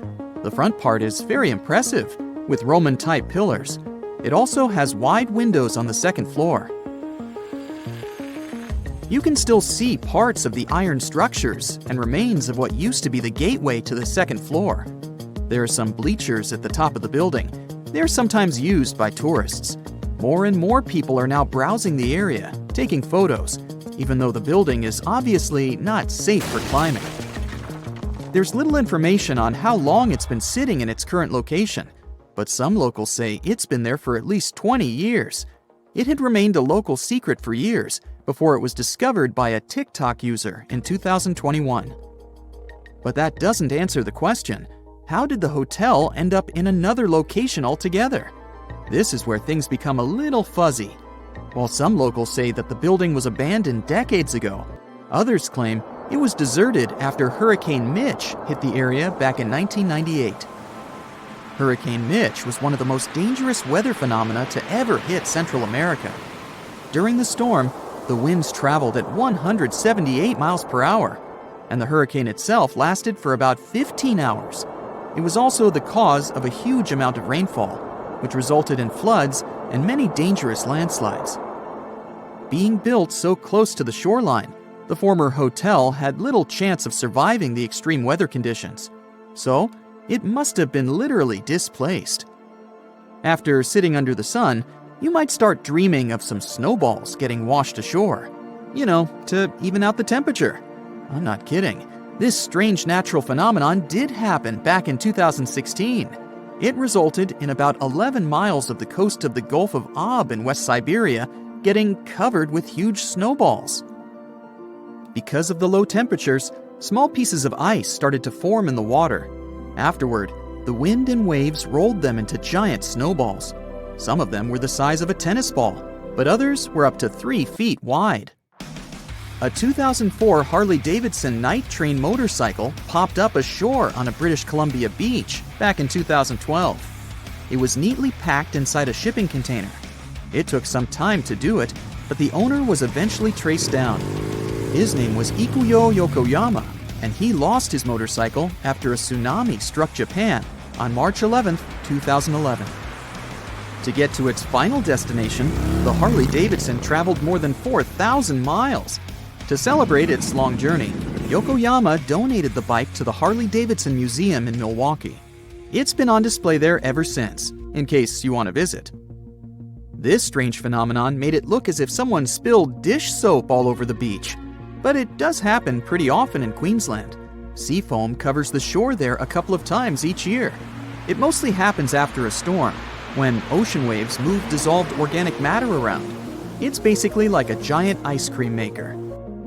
After Cyclone Debbie back in March of 2017, some beaches actually needed to be closed because of huge amounts of white foam. The wind even brought some of that foam to the nearby towns, making locals believe it was snowing.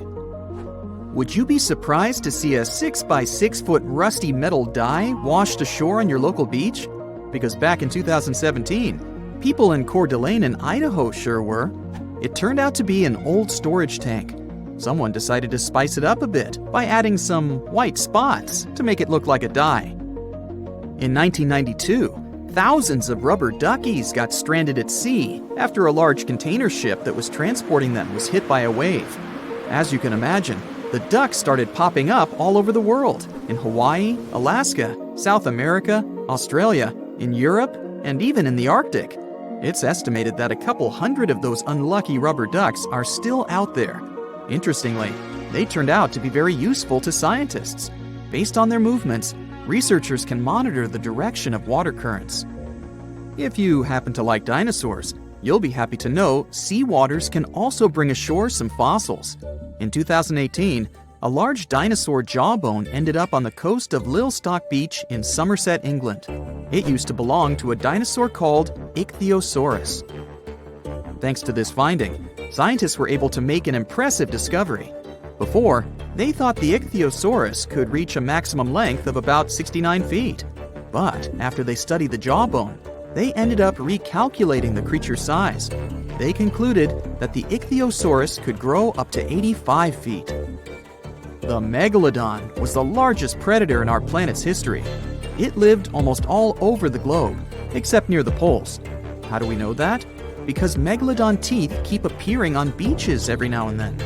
One staggering megalodon tooth, which was way over 20 inches long, was discovered in a river in Croatia. Since these creatures have been extinct for about 3 million years, their teeth are highly prized by fossil hunters. A giant Lego man that washed ashore is something I never thought I'd hear about. And it turns out it didn't happen just once. There were 4 of these giant Lego men in total, each around 8 feet tall. One was found in England and one in the Netherlands, while the other 2 popped up in Florida and California. It was surely not a coincidence, and after some research, people found out that a Dutch artist was behind this. Ego Leonard started this project as a personal statement campaign. A short film was even made about this, and it was called No Real Than You Are. This sentence was written on each of the 4 Lego men put to sea. A bundle of over 50 letters was washed ashore in New Jersey on a beach in Atlantic Highlands back in 2012. It happened shortly after Hurricane Sandy had struck the area. A 14-year-old boy found the letters and gave them to his mom. She was so touched by them that she decided to carefully dry and return them to their owner. The letters were the correspondence of 2 people named Dorothy and Lynn. They were dated between 1942 and 1948. The last was written a week before their wedding. With the help of an online genealogy site, the woman reached Dorothy and returned the letters to the 88-year-old woman who was living in a retirement home. Back in the 12th and 13th centuries, Bologna used to look like modern-day Manhattan. No one knows exactly how many towers resembling skyscrapers it used to have, but the most likely number is at least 100.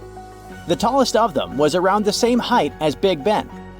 When the towers were built, Bologna was one of the largest cities in Europe. Construction projects were massive and ambitious. Someone built cathedrals and town halls, and the richest noble families also erected towers, possibly as a symbol of status and wealth. There was no place in the city center to build grand castles, so they had to go up with the construction. They didn't actually live in those towers, but in smaller structures next to them. The towers served for defensive purposes. It took between 3 and 10 years of work to build one tower, and it was a really tedious process. Each of them had a steady foundation deep underground and a base made of big blocks of selenite stone. The rest of the tower was becoming thinner and lighter the higher it went. In the 13th century, they demolished many of the towers, and others just collapsed by themselves. Some of them were later reused as city towers, shops, or residential buildings.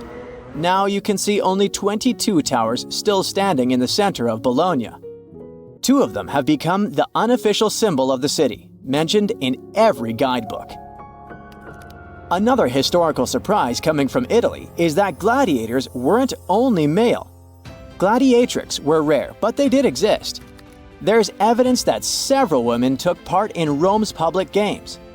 In ancient texts, these women were often called ludia, or mulieres, but not ladies. Some scholars think it means that it was mostly lower-class women in the arena. The term gladiatrix wasn't used in ancient times. It was first coined in the 1800s. Women who chose to become gladiators seemed to do so for independence, fame, financial rewards, and probably debt remission. They were most likely honored like male gladiators. All this was a bit tricky to accept in Roman society at that time, and women's roles in it. At the beginning of the current era, the Roman Senate passed a law prohibiting free-born women under 20 from taking part in arena games. Emperor Septimus Severus banned all women from the arena in the year 200 of the current era. He was probably afraid that women might want to compete in the Olympic Games. It would seriously mess up the existing social order. Pineapples were once the equivalent of designer bags and watches today, a symbol of wealth and status in Britain. You can still see them at the top of the western towers of St. Paul's Cathedral, one of the most famous landmarks of London. Explorers who came back from the Americas described pineapples with so much enthusiasm that everyone was dreaming about trying the king of fruits, as it was called. Pineapples need very high temperatures and years to mature. And despite the cold and rainy climate of England and Scotland, you could see pineapples growing in any wealthy country house garden by the end of the 18th century. They even installed special greenhouses called pineries with heating systems. A single pineapple was worth up to 80 pounds, which is about $15,000 today. Of course, people would hardly eat this expensive beauty, but send it as a gift or display on a dining table until it would rot. Folks who couldn't afford to buy a pineapple would sometimes rent one to show off wealth at a party. The king of fruits became a part of various designs and tableware for the rich.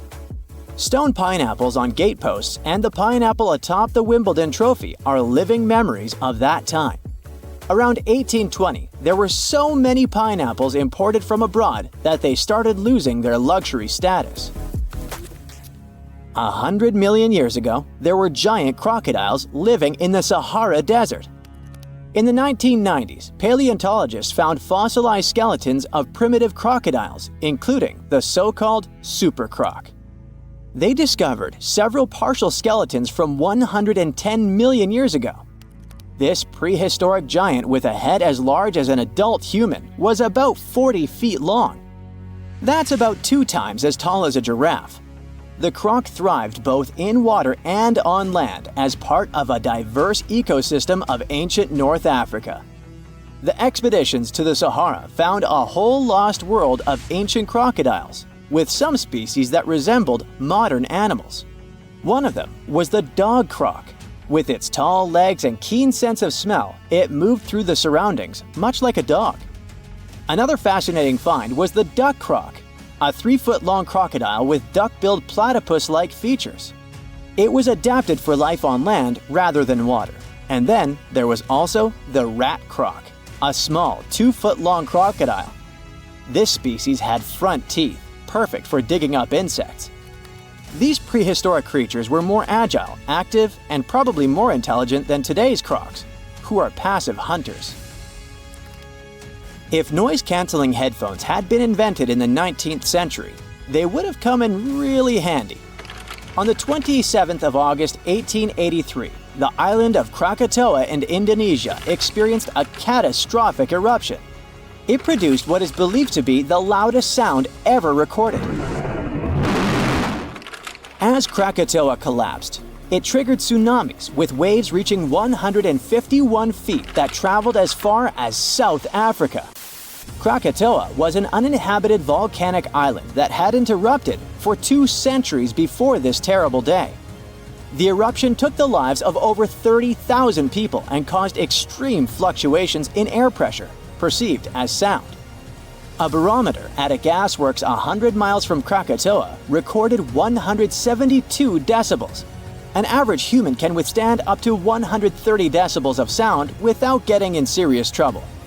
This intense pressure ruptured the eardrums of sailors on the British ship Norham Castle, which was 40 miles away from Krakatoa. The sound wave from it circled the globe, and people could still hear it even 3,000 miles away where it resembled cannon fire. The late 1800s were a golden era for grand mustaches. But there was one problem. You couldn't enjoy a cup of tea with this kind of facial hairstyle. The heat from the tea would melt mustache wax and make the ends droop. Fine gentlemen had to struggle because of it until the invention of the mustache cup. Harvey Adams, a British potter, likely invented the mustache cup in the 1870s. He patented a butterfly-shaped ledge inside the cup with a hole to sip through. Thanks to it, the mustache didn't get wet. These cups quickly became a hit, first in the UK and then across Europe. In the United States, they were sold at stores like Sears and Marshall Field's, now part of Macy's. Mustache cups came in various shapes and sizes. Some, like farmers' cups, could hold up to a pint of tea. Others were smaller porcelain pieces shaped like conch shells or decorated with the owner's name. They often came with matching saucers. Lord Byron, one of the greatest British poets, kept numerous dogs and cats and a whole bunch of exotic animals. There was a monkey, a crocodile, a fox, peacocks, a bear, and several badgers. When Byron attended Trinity College, Cambridge, college rules prohibited keeping dogs on the grounds. He got really angry and decided to go around the rules. Byron brought a tame bear as his pet. The college authorities argued with him, but since the statutes did not specifically mention bears, they had no legal grounds to remove either the bear or its owner. Byron walked the bear on a chain, talked to it, and even considered applying for the bear to become a student at the college. We still don't know how and where Byron got the bear, but when he left Cambridge, he took the bear with him to his estate in London. Rekat structure is a giant formation in the Sahara that looks exactly like a giant bullseye. It's so wide that you can see it from space. Even the CIA got interested in it. In 1965, they planned a flyover looking for geomagnetic anomalies. The findings are still classified. Perhaps the theories are true, and this place is truly the lost city of Atlantis. Now, Atlantis supposedly sank beneath the waves, but recent discoveries are pointing us in a different direction. This is an ancient story that goes far back in time, and Plato was the first to mention it. The place had loads of greenery and a curious structure: 3 concentric circles of land surrounding 2 circles of water. 2 key quotes from Plato's writing suggest that Atlantis might not have been a typical island in the middle of the ocean. Plus, Atlantis had a major influence from Africa and Europe, challenging the idea of it being in the Atlantic. It turns out that the Eye of the Sahara and Atlantis look alike. When astronauts saw the Eye of Sahara from above, they initially suspected a meteorite impact crater, but the rings of the structure matched the layout described of Atlantis. More importantly, the Sahara wasn't always a desert. It turned from a tropical region into a desert around 11,000 years ago. Researchers found evidence of a massive river called the Tamaracet that could have sustained a community. This river flowed toward the Rekat structure, aligning with Plato's description. The Trans-Saharan Seaway ran through the Sahara 50 to 100 million years ago. The sea allegedly destroyed Atlantis around 11,500 years ago, likely due to a rapid rise in sea level caused by the end of the Ice Age. NASA's worldview imagery shows patterns consistent with this theory. Those concentric rings might be a key to unlocking the secrets of our planet's evolution over millions of years. They're shaped by erosion on resilient rock layers, creating a spooky pattern of ridges and troughs. The central peak stands proud at 1,300 feet. The central part has undergone a significant erosion makeover, revealing a circular structure with a raised peak. Unlike impact craters, the Eye of the Sahara flaunts a striking balance and symmetry. Some say it results from rock uplift, sculpted by wind and water. Others think it's an ancient anticline, eroded to reveal its concentric glory. Then there's a salt diapir theory, suggesting that salt's buoyancy sculpted this beauty. Dating techniques have proved that it formed 541 to 252 million years ago, give or take a million or two. Ancient tools are scattered around the outer rings of the structure near riverbeds. Some older stone tools have also been spotted in the same areas. And still, even though some spear points from the Neolithic period have been found, there aren't many signs that people were living there back then. The area seems to have been used for short-term activities like hunting and making tools. There are other unearthly mysteries that haunt our world. One such enigma is in Norway, the ominous Hessdalen light phenomenon, also known as the Valley of Lights, leaves scientists confused. This valley is 10 miles wide. It's quite isolated, but a peculiar blue box sits high on the hillside, equipped with cameras scanning the valley. The unsettling saga began in the 1980s, when the night sky over Hessdalen erupted with burning fireballs, a recurring spectacle that sent shivers down the spines of those who witnessed it. This wasn't a fleeting occurrence, rather it became a regular thing. Terrified locals reported encounters with these unexplained luminous phenomena, some of which happened near their homes. Unease spread like wildfire. At its peak, there were about 20 sightings every week. The phenomenon made its way into newspapers, magazines, and media worldwide. Soon, people flocked to the valley, hoping to see the lights themselves. In 1984, experts joined the fray, armed with sophisticated instruments like magnetometers, radiometers, and other ometers. What they encountered was mind-bending, lights that defied explanation. Some moved at a leisurely pace, while others raced through the sky at an astonishing 19,000 miles per hour. People tried to explain these lights: airplanes, distant reflections, ball lightning, satellites, planets, meteors. But the speed and how these lights danced ruled out all those theories. We're slowly approaching another mysterious place. This is the greatest subglacial lake among Antarctica's 675 known lakes. It can easily hide unknown life forms. This lake is beneath the East Antarctic ice sheet. Dive about 2.5 miles under the ice, and there you'll see Lake Vostok, located at 1,600 feet below sea level.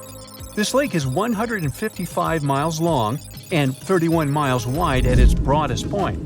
With an average depth of 1,400 feet, it's also the world's sixth largest by volume. It's like an underwater city with lofty pillars and deep basins.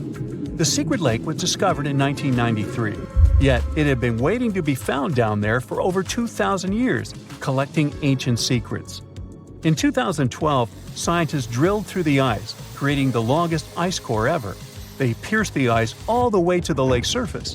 The year 2013 brought an unexpected twist when the tranquil waters erupted during the extraction of an ice core, mixing with drilling fluids. Then they got a pristine water sample in 2015. Some believe there might be previously unknown life forms down there, since it's a fossil water reserve that's been untouched for millions of years. That could be a lot like those speculated ice-covered oceans on moons like Europa and Enceladus. It all started with a theory in the 19th century, suggesting fresh water lurking under Antarctic ice sheets. Then, in 1955, seismic soundings hinted at a subglacial lake, and by the 90s, satellite data confirmed Lake Vostok's existence. Now, Lake Vostok isn't alone. In 2005, they found an island in the middle of the lake. Then, two smaller lakes joined the party. They suspect that a secret network of subglacial rivers might link these lakes. Now, very far away from Antarctica, in Venezuela, Catatumbo lightning presents a sinister light show at the junction of the Catatumbo River and Lake Maracaibo. This unsettling lightning phenomenon happens at about 140 to 160 nights a year, going on for 10 hours a day, and can flash up to 280 times in a single hour. The frequency of this lightning show changes with the seasons and from year to year. There was a break between January to March in 2010, causing a bit of worry that it might vanish forever. As the sun sets, winds from the east start picking up speed. The strong wind is called a nocturnal low-level jet, like what you see in the Great Plains of North America.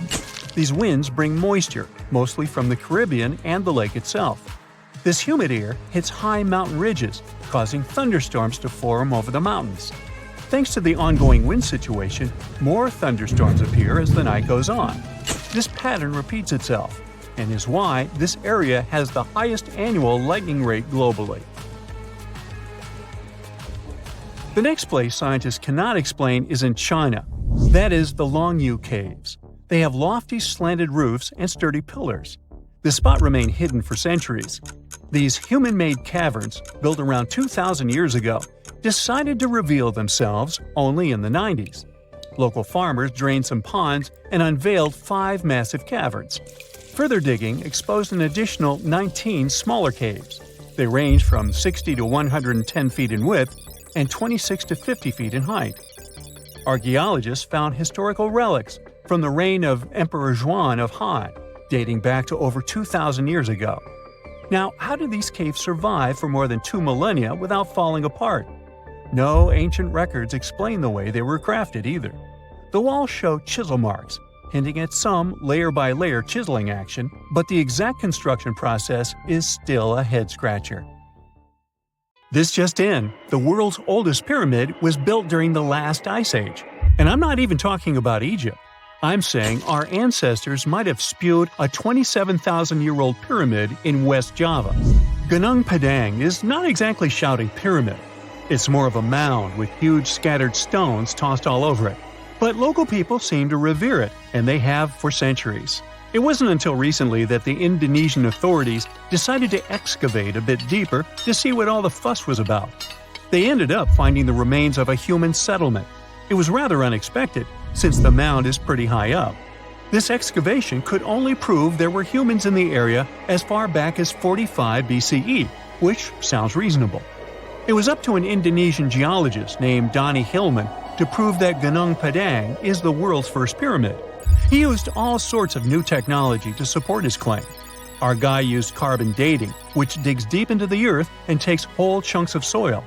He found layers and layers of constructions, like he was digging up Rome and finding ancient buildings buried in the ground.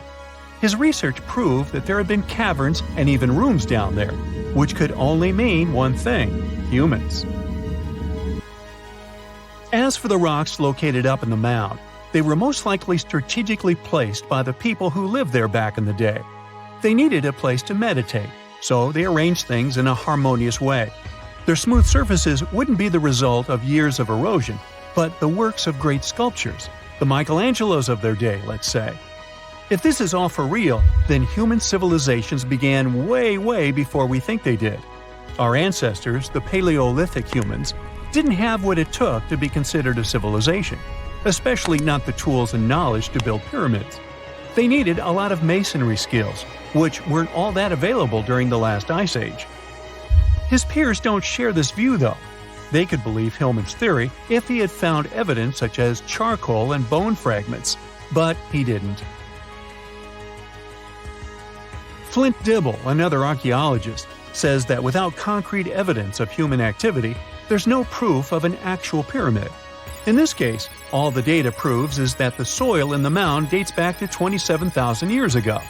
He thinks the rocks on top of the mound just slipped down the hill, like rocks normally do. Only a complex society would have managed to build a stepped pyramid like they claim it was. But according to Bill Farley, an American archaeologist, there's just no reason to believe there were any settlements in Indonesia during the last ice age. Now, just so you know, the oldest known ancient society with this kind of knowledge is probably 11,000 years old and used to occupy the region of modern-day Turkey. Take a look, Turkey's Göbekli Tepe. It's also not a pyramid, but it's the oldest monolithic construction made by humans. Back in the Neolithic period, a lot of people settled there, and there are proofs for it. For example, the walls there are covered in ancient drawings of clothing and wild animals. Until recently, the title of the world's oldest pyramid went to a three-sided construction known as the Djoser Pyramid in Egypt. Djoser is located just a few miles south of the Giza complex in a town called Saqqara. It made its way to popular culture more than once.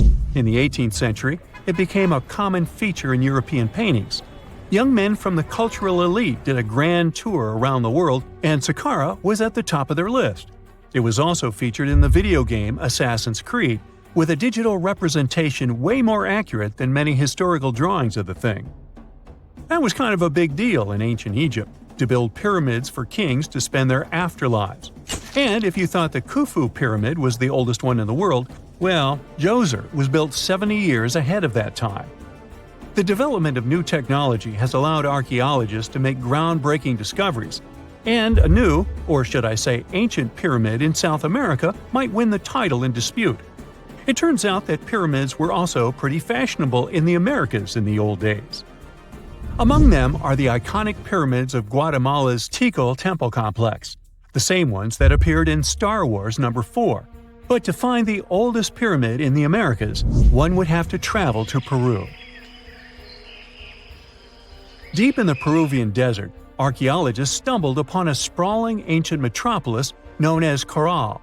At first, researchers believed that the settlement was pretty recent, since the site was way too complex for ancient technology to handle it.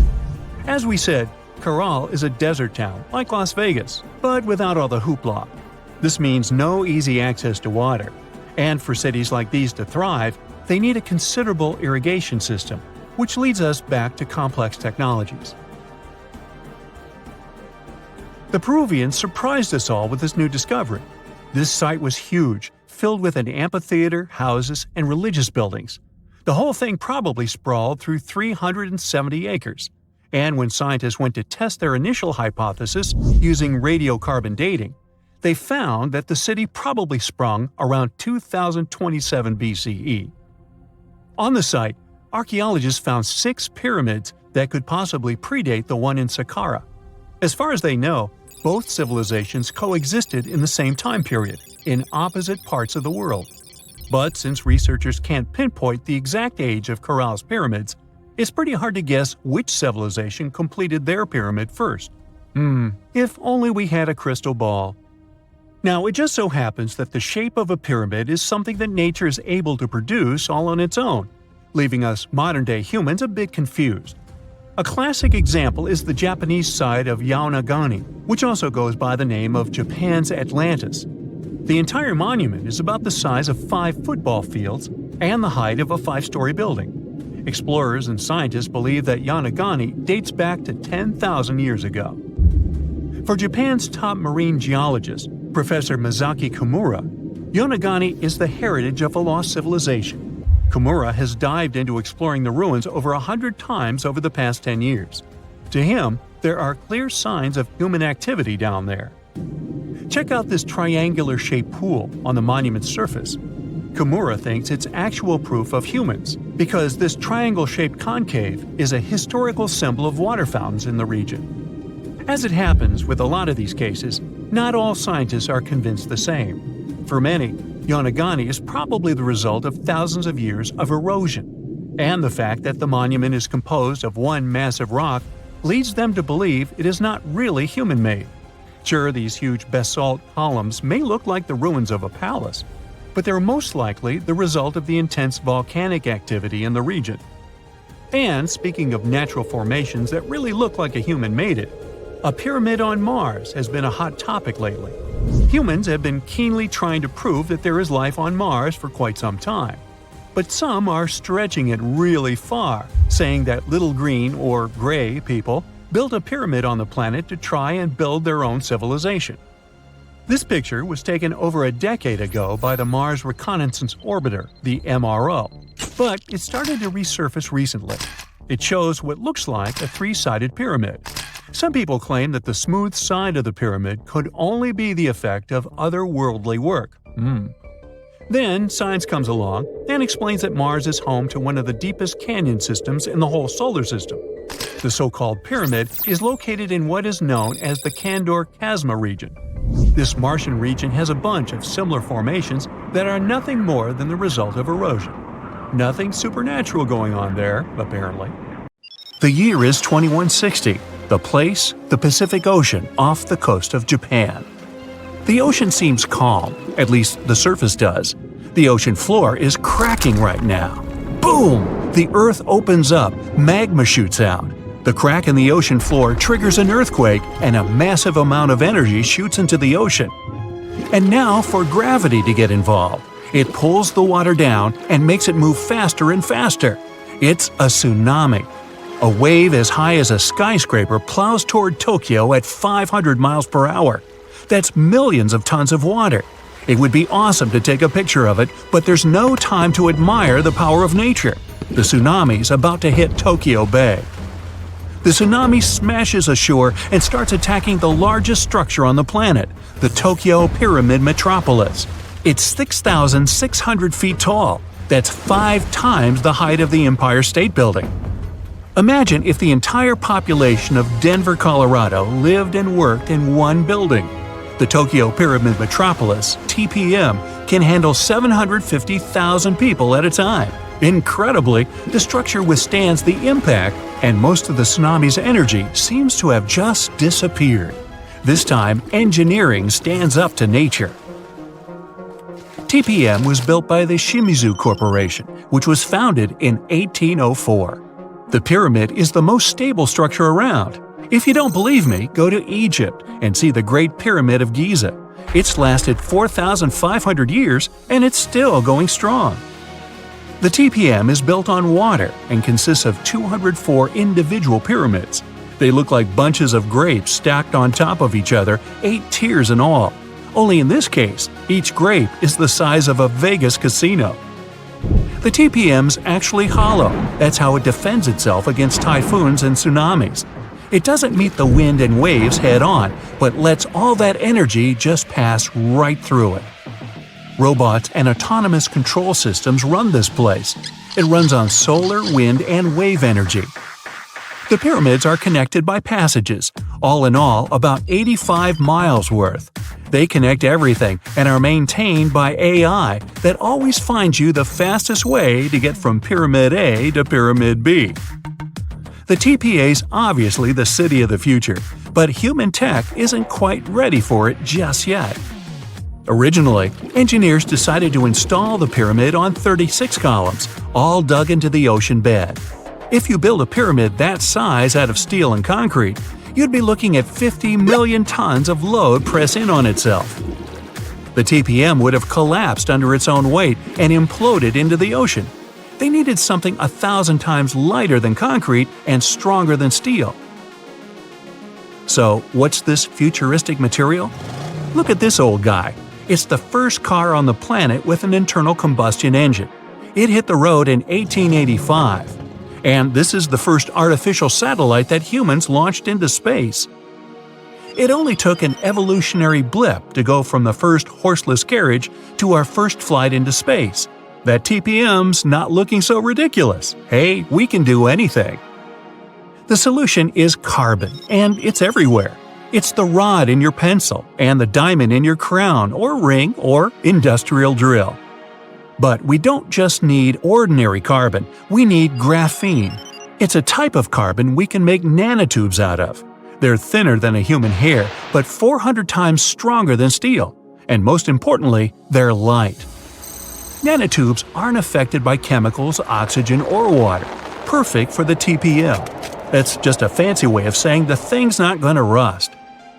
Shimizu has plans for a power station on the moon, an underwater city, transforming the Sahara Desert into a huge oasis, and much more. But they aren't the only ones changing the planet. The Netherlands is the size of 2 New Jerseys, and about 30% of it is below sea level. To protect their country from water, the Dutch built dams, lots of them. But that's just defense. In 1986, they decided to go on offense and take back some of the land from the sea. The first dam was 19 miles long. It basically turned a bay into a lake. The second dam sealed the deal. After 42 years of work, the Netherlands got itself a whole new province larger than Los Angeles. Humans have done the same thing all over the world, like in Hong Kong, the Philippines, Italy. Hey, take that, water! What about building stuff on land that's already land? Before NASA's missions to Mars, the most expensive project in history was the construction of the interstate highway system in the United States. It took about 35 years to finish. In today's money, it cost about $530 billion. All that cash bought 46,000 miles of road. That's almost 2 times around the globe. There are over 270 million vehicles in the US, more than Japan, Brazil, India, and Germany combined. But in terms of sheer effort, the roads of Rome were way more impressive. Over 2,000 years before the first automobile, the Romans built a huge network of roads, 50,000 miles long. They connected Ireland with Egypt and Turkey with Spain. The roads were pretty safe, and travelers could stay in hotels, dine in cafes, or mail a letter at the nearest post office. Only about 30% of the Earth's surface is land. The world's oceans, rivers, and lakes are full of life, and it seemed like a ridiculous task to catalog everything living in there. But 2,700 scientists from 80 countries decided to team up to do it. The cost? $650 million. Those scientists spent 10 years searching for old and new species. It was one of the biggest science projects ever attempted. They even discovered about 6,000 new species of fish, squid, and algae. The Great Wall of China is huge, 13,000 miles of walls, natural barriers, and trenches. That's about 2 times the distance from Alaska to Australia. They built it over a period of 2,000 years with no trucks, bulldozers, electricity, just raw people power. Modern China's not exactly dropping the ball. In 2 years, China used more concrete for construction than the US ever did. I mean ever. Roads, cities, airports, everything there is huge. The Three Gorges Dam is definitely the new Great Wall of China. Over 7,600 feet long and 600 feet high. You're looking at 3 times more concrete and steel than the Hoover Dam. It's the largest concrete structure in the world and cost about $37 billion. More than 1 million people had to pack up and move to make way for it. Switzerland has the longest and deepest railway tunnel on the planet. Under the snowy Alps, builders dug 35 miles of tunnels. Every day, 200 freight and passenger trains pass through it. The amount of rock they took out to make the tunnel is about the same as 5 Great Pyramids. The whole thing cost about $12 billion. Egypt's one of the oldest nations on the planet, but now they're building one of the newest cities. It's going to be about the size of Singapore and filled with 6 million lucky people. There's going to be apartments, government buildings, entertainment, even an opera house. Oh, and a park that'll make Central Park look like someone's backyard. When it's finished, it'll be Egypt's new capital. So why bother? Well, by 2050, Cairo's going to have about 40 million people in it. Looks like they'll need more than one new city. The first flights to the moon cost about $280 billion in today's money. But SpaceX isn't letting price get in its way. The company plans to build a colony on Mars with a population of 1 million by 2050. They claim that once the program starts, you'll be able to buy a ticket to Mars for as little as $100,000. But the biggest science project ever is definitely the International Space Station. It weighs as much as 2 Boeing 747s and zooms through space at the speed of 17,500 miles per hour. That pencils out to be 5 miles per second. The station orbits the Earth 16 times per day, and it doesn't come cheap. Luckily, a whole bunch of countries share the bill, but it's definitely the most expensive room service anywhere in the galaxy. It costs $10,000 to deliver a bottle of water from Earth to the space station. Hey, at that price, I think it's important to ask, sparkling or still? Hey, future explorers.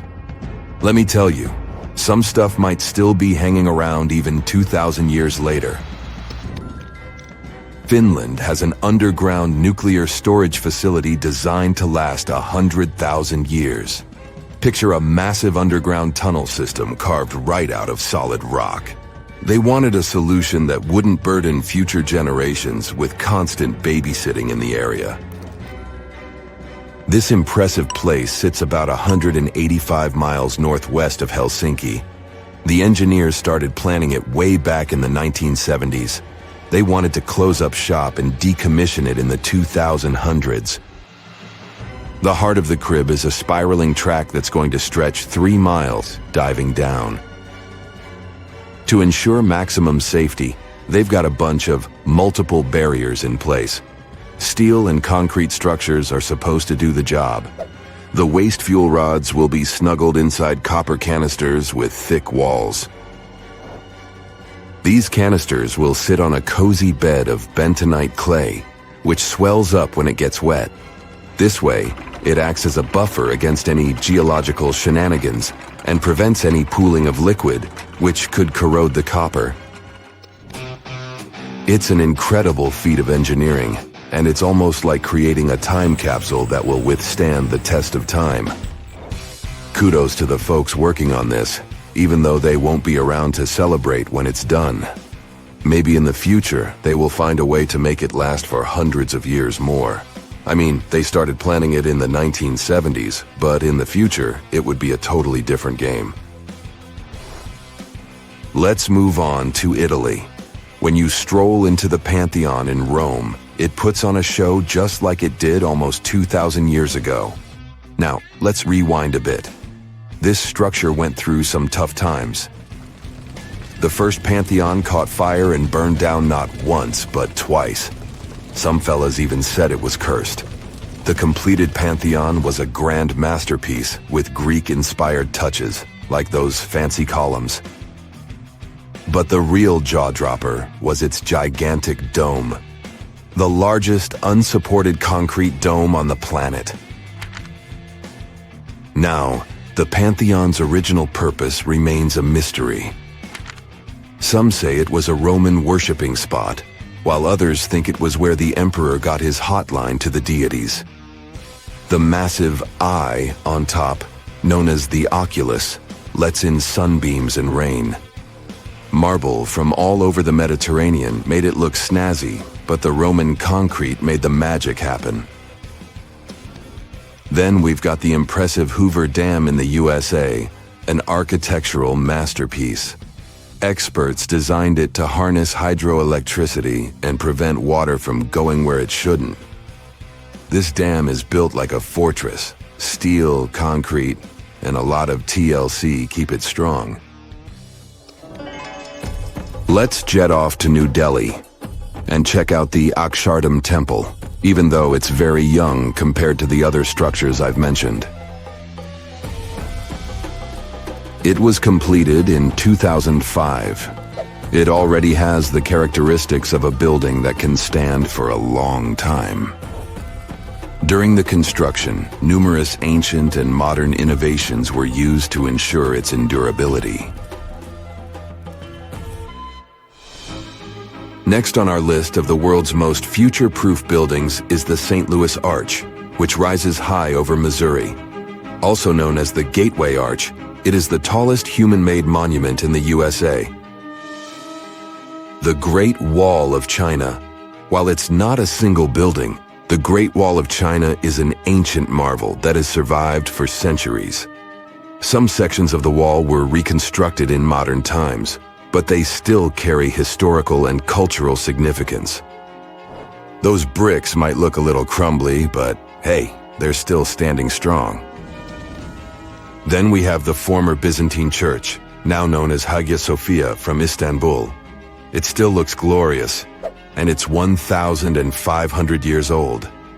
It's been through many things, like earthquakes. Architects designed Hagia Sophia in an impressively short period. After the Ottoman conquest of Constantinople in 1453, Mehmed II converted it into a mosque. He added some new stuff, like a minaret and a chandelier. Hagia Sophia is a unique architectural marvel. Its main dome is 105 feet tall and flanked by two semi-domes on both sides. In terms of its floor plan, the building is nearly square, but from the interior perspective, it appears rectangular because of the extension of the roof by large semi-domes. The interior has 3 aisles separated by columns, with galleries above and substantial marble piers rising at both ends to support the dome. These columns are constructed of the finest marble, carefully chosen for their color and variety, while the lower walls are adorned with marble slabs. On the outside, there are windows above the galleries and around the base of the dome. When the sun's shining, it kinda tricks your eyes into thinking the dome is floating, because these windows hide the support structures.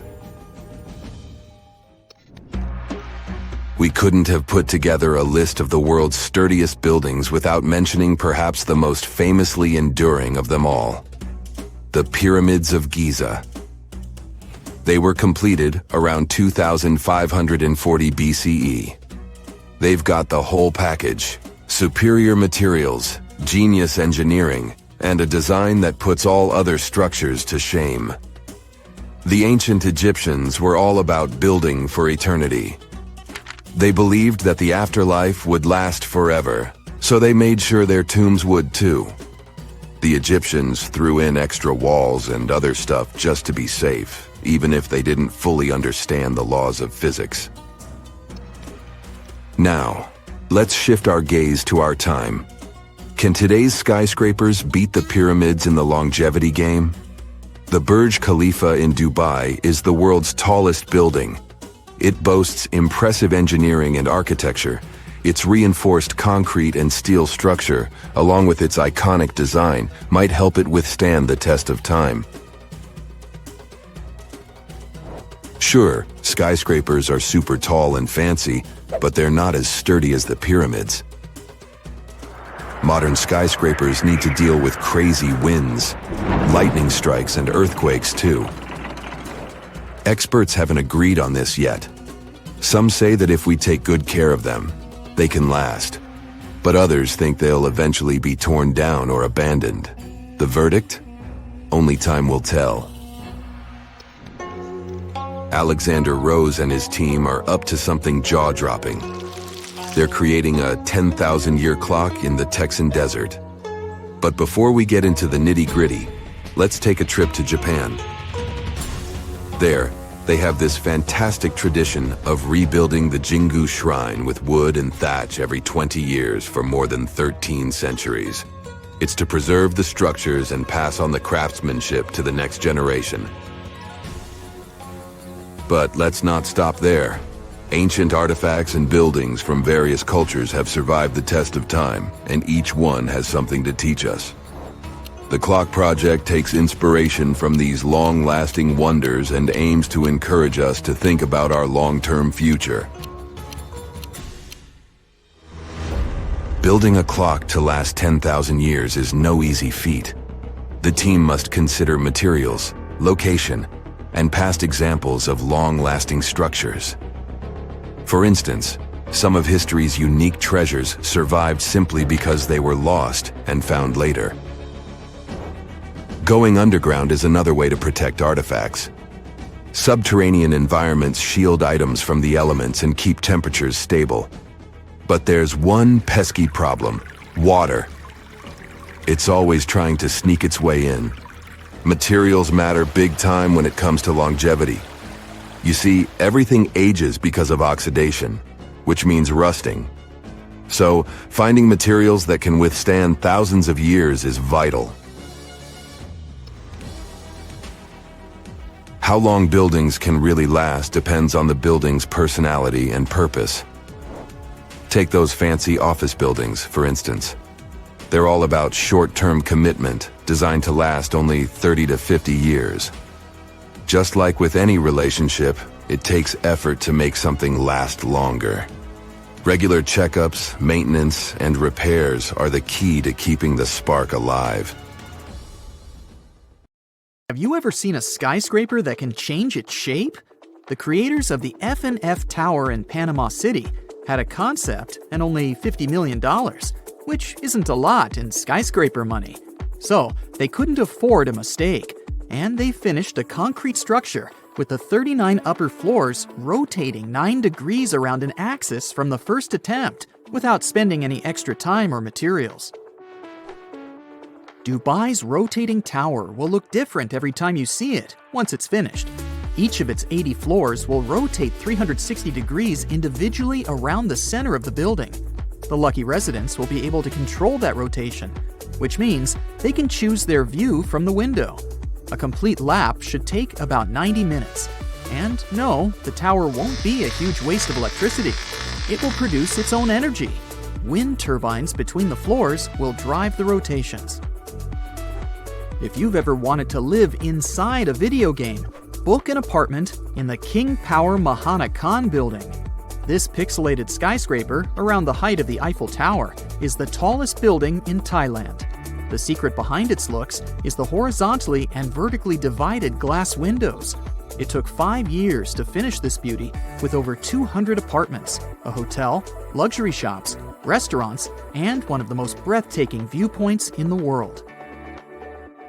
The Libyan International Building features one of the world's tallest artificial waterfalls, running right down its side. No worries, they only turn it on special occasions, and it uses a mix of recycled tap water and rainwater. When it started running for the first time, the non-informed locals even reported a huge water leak. The cyber-texture office building in Mumbai looks like a huge egg made of glass and steel. It was actually inspired by a vessel that, like our planet, has its own ecosystem. To bring down the heat levels inside, the architects chose the ideal orientation and added sun shading and an underground cooling system. The Marina Bay Sands in Singapore seems like a Stonehenge look-alike, but its architect claims that he was inspired by a house of cards. The horizontal one is balanced on the 3 vertical ones. They are 3 55-story hotels with restaurants, nightclubs, gardens, shops, museums, and movie theaters. The horizontal card is an infinity swimming pool with the best view of the city for up to 4,000 visitors. The pool hangs at the height of the 57th floor, and it feels like nothing is holding it. The dancing house definitely stands out among the more traditional architecture in Prague. The nickname for the house is Fred and Ginger. The stone tower symbolizes the famous dancer Fred Astaire, and the glass tower, his partner, Ginger Rogers. There's even imaginary hair on top of Fred's tower. 99 concrete panels support the dancing shape, all of them of different dimensions. Umeda Sky Building, twice the height of Big Ben, consists of 2 towers of glass and steel to the north of Osaka Station. The floating garden observatory connects the towers on top. Although the building is in a huge city, the skywalk is so high in the clouds that the only thing you'll hear up there is the wind. If you're scared of heights, you can visit an urban garden, a theater, an art museum, or one of the many offices closer to the ground inside the building. Architect Octavio Mendoza owns probably the largest piece of pottery in the world. If you're ever in Colombia, ask the locals for directions to the Flintstone House. Yes, they call it that for a reason. The official name is Casa Terracotta, and the architect only used clay to build it. He let it bake and harden in the sun, which transformed the pliable material into solid ceramic. Every curve of the building is designed after the surrounding hills. All the furniture inside is also made of clay. Mendoza is determined to work on the casa for the rest of his life. Artists Dennis Sullivan and Francis Conklin have been saving money for 15 years, carving smaller wooden dogs to create their dream project. The Dog Bark Park Inn in Cottonwood is a 12-foot beagle that stands proud in the Idaho prairie. There is a bedroom and a living area in its body, and an extra bedroom in the head. Have you ever wondered what it's like to be inside a huge carpet? Me neither, but checking out the Azerbaijan National Carpet Museum is definitely worth it anyway. It shows the history of this important local craft in every detail. Austrian architect Franz Jans designed the construction, and it took 6 years to finish it. The Basket Building in Ohio looks exactly like a real shopping basket, except it's 160 times larger. It even has 2 attached handles. The building served as the headquarters of Longaberger Basket Company, then was sold to become a luxury hotel. A giant whale? An airship? Can you guess what's inside this building in Graz, Austria? 2 British architects won the Europe-wide competition to design this art museum.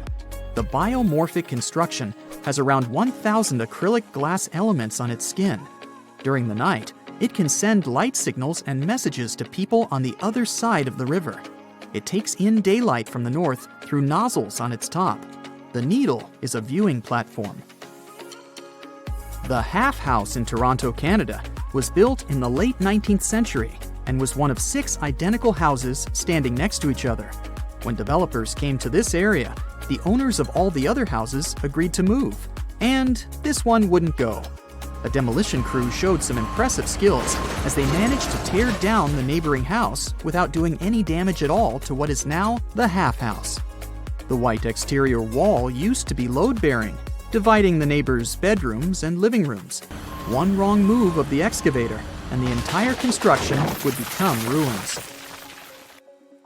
The Shell House in Isla Mujeres, Mexico, stands by the ocean, was inspired by the ocean, and looks like one of the ocean's symbols.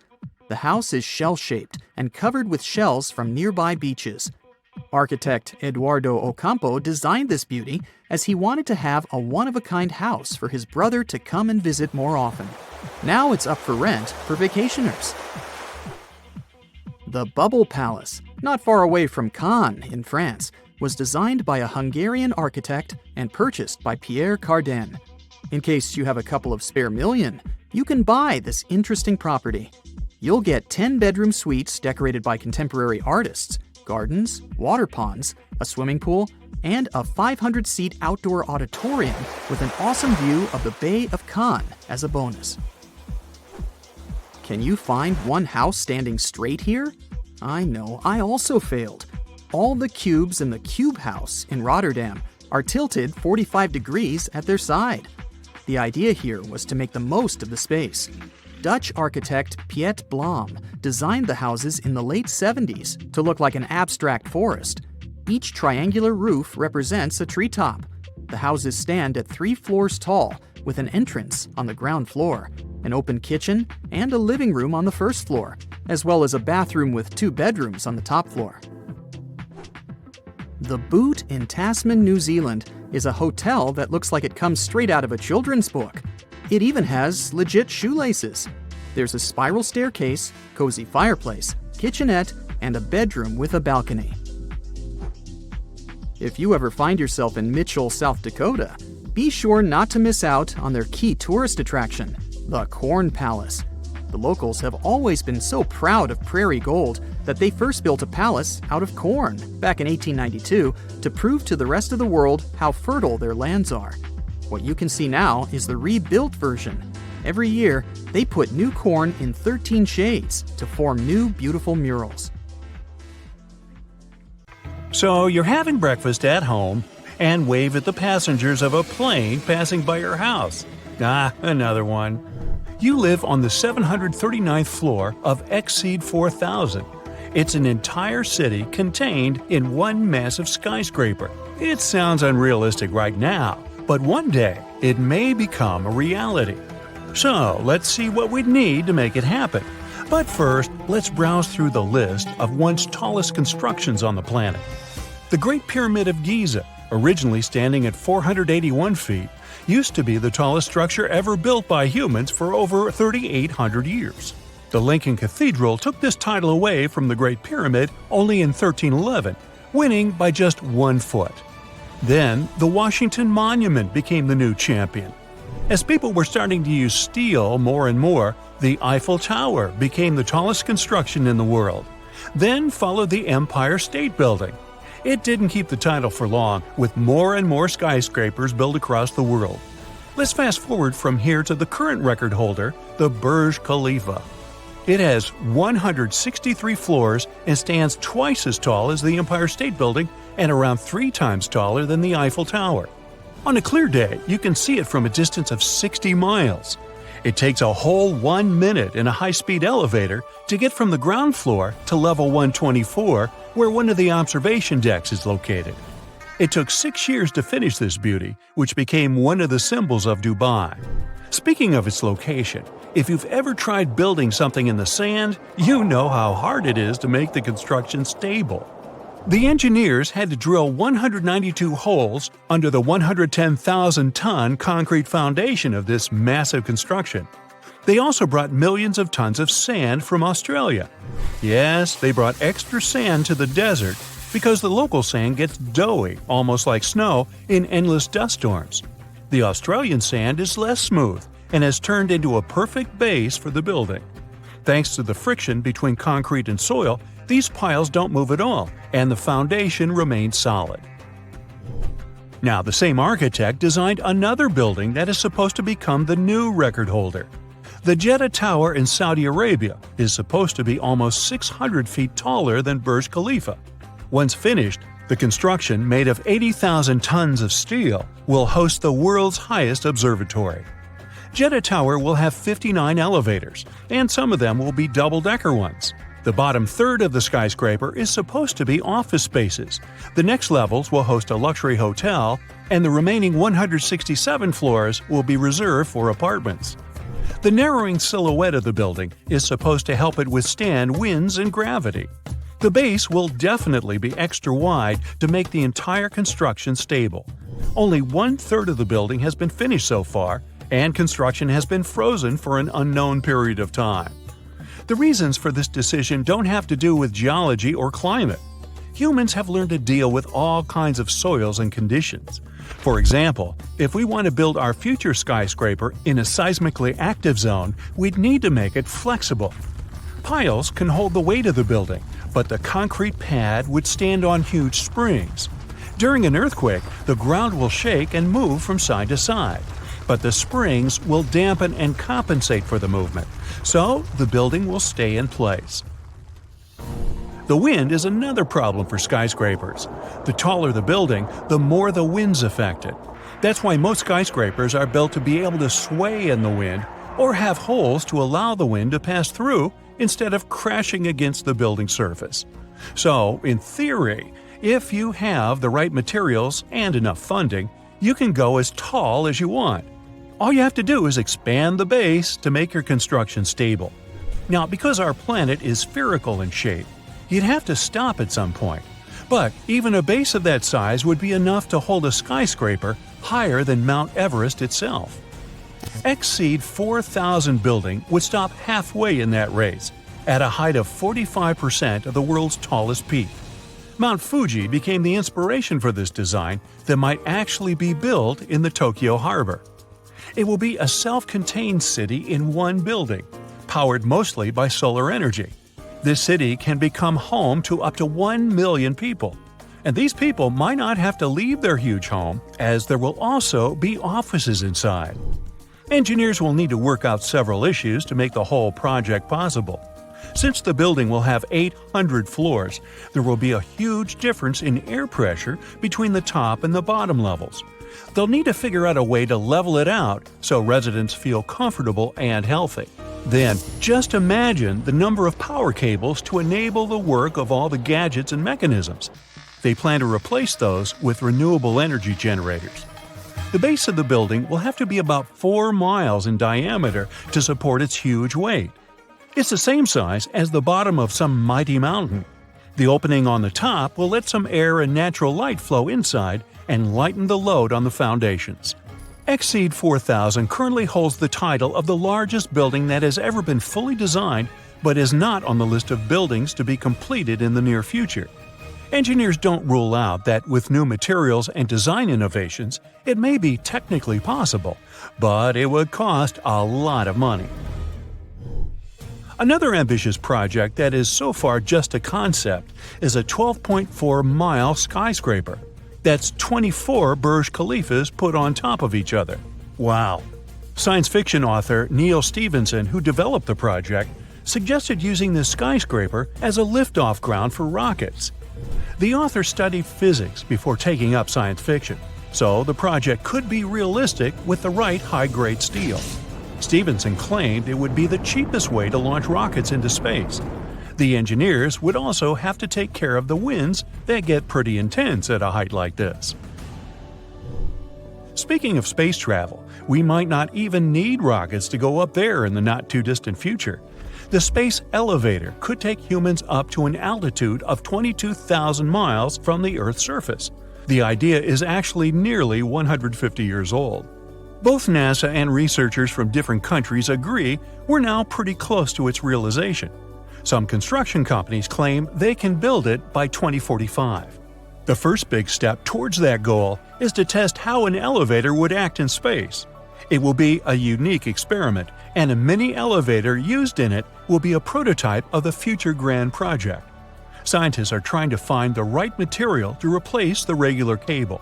It would need to extend for tens of thousands of miles and would be too heavy for the future construction. It looks like an ultra-strong material known as graphene could do the job. Testing and building the elevator fit for space and a cable strong enough to hold it is one side of the story. Another problem is space debris, those pieces of rockets and spacecraft orbiting the Earth that could damage the construction if they run into it. But since many bright minds are working to solve this problem, we can be optimistic about it and expect the first launch several years from now. It will open up a whole new era of space exploration, as going up there will become a matter of pushing just one button. Woohoo! Fire! Fire! Everyone gets out of bed and rushes out to the street, but the whole city is ablaze. It's 1871, and the Great Fire of Chicago has just started. For 2 whole days, the Windy City, including the business district, saw nothing but ash, smoke, and flames. The fire stretched out for 4 miles, causing around $200 million in destruction. No one really knows how the Great Fire started, but some theories include a cow kicking over a lantern in a barn that quickly spread to the city. Other theories include a typical human mistake, and even a meteor shooting down from the sky, starting the massive fires. The problem was that any metropolitan area during the late 19th century was made almost entirely out of wood. Throughout history, our ancestors used wood to build shelters, ships, carts, and everyday objects, since wood was literally all over the place. Everything from cooking utensils, wheels, and tools to furniture was all wooden. Walking around town back then wouldn't feel as congested as a typical urban city today. After the Great Fire, buildings became predominantly made out of steel and concrete. China has the oldest and tallest timber building, or a skyscraper. It was built almost 1,000 years ago and is 220 feet tall, which is the equivalent of a 23-story building. It's still standing today after being restored a bunch of times. It survived around 7 major earthquakes. But just because a structure like this is still standing tall today, it doesn't mean we can go around building wooden skyscrapers out of nowhere. A lot of tall wooden structures exist today in Europe and the US, even though they were built after the steel and concrete rise. But they're just between 8 to 13 stories high, not enough to be labeled as skyscrapers. Japan plans to build a wooden skyscraper more than 1,100 feet tall, dubbed as the W350 project. They're scheduled to complete it by 2041 and turn modern cities into wooden wonderlands. The building will be made of 90% processed wood and 10% steel, and it won't be made out of regular wood. They'll use cross-laminated timber, or CLT, which is many sheets of wood glued and stuck together, creating a large plank that is even tougher than steel. But wooden structures are vulnerable to fire. Back at the time of the Great Fire of Chicago, they didn't have fireproof coatings that could be applied on the beams. Even steel structures have such coatings. And the beams of today won't be like the ones in the past. They're sturdy and big, so big that extremely high temperatures can't set them on fire. And in the case of steel, these boiling temperatures that can burn the wooden beams with the fireproof coatings will simply melt the steel structures. So either way, the problem of fire is unavoidable, and the aftermath is still the same, be it wood or steel. Every tall building sways with powerful wind. Wooden skyscrapers are no exception, and might be in more critical danger than their steel counterpart. But some engineers designed a way to avoid this problem by constructing the wooden building out of diamond and triangle shapes. A triangle by nature can have a secured base better than a rectangle. So by creating a triangle base, which would be the bottom third of the building, a wooden skyscraper can resist external forces like the wind. Plus, with such large real estate in the bottom, there would be enough place to build additional housing units or shops near the ground. Building a wooden skyscraper won't necessarily be on site.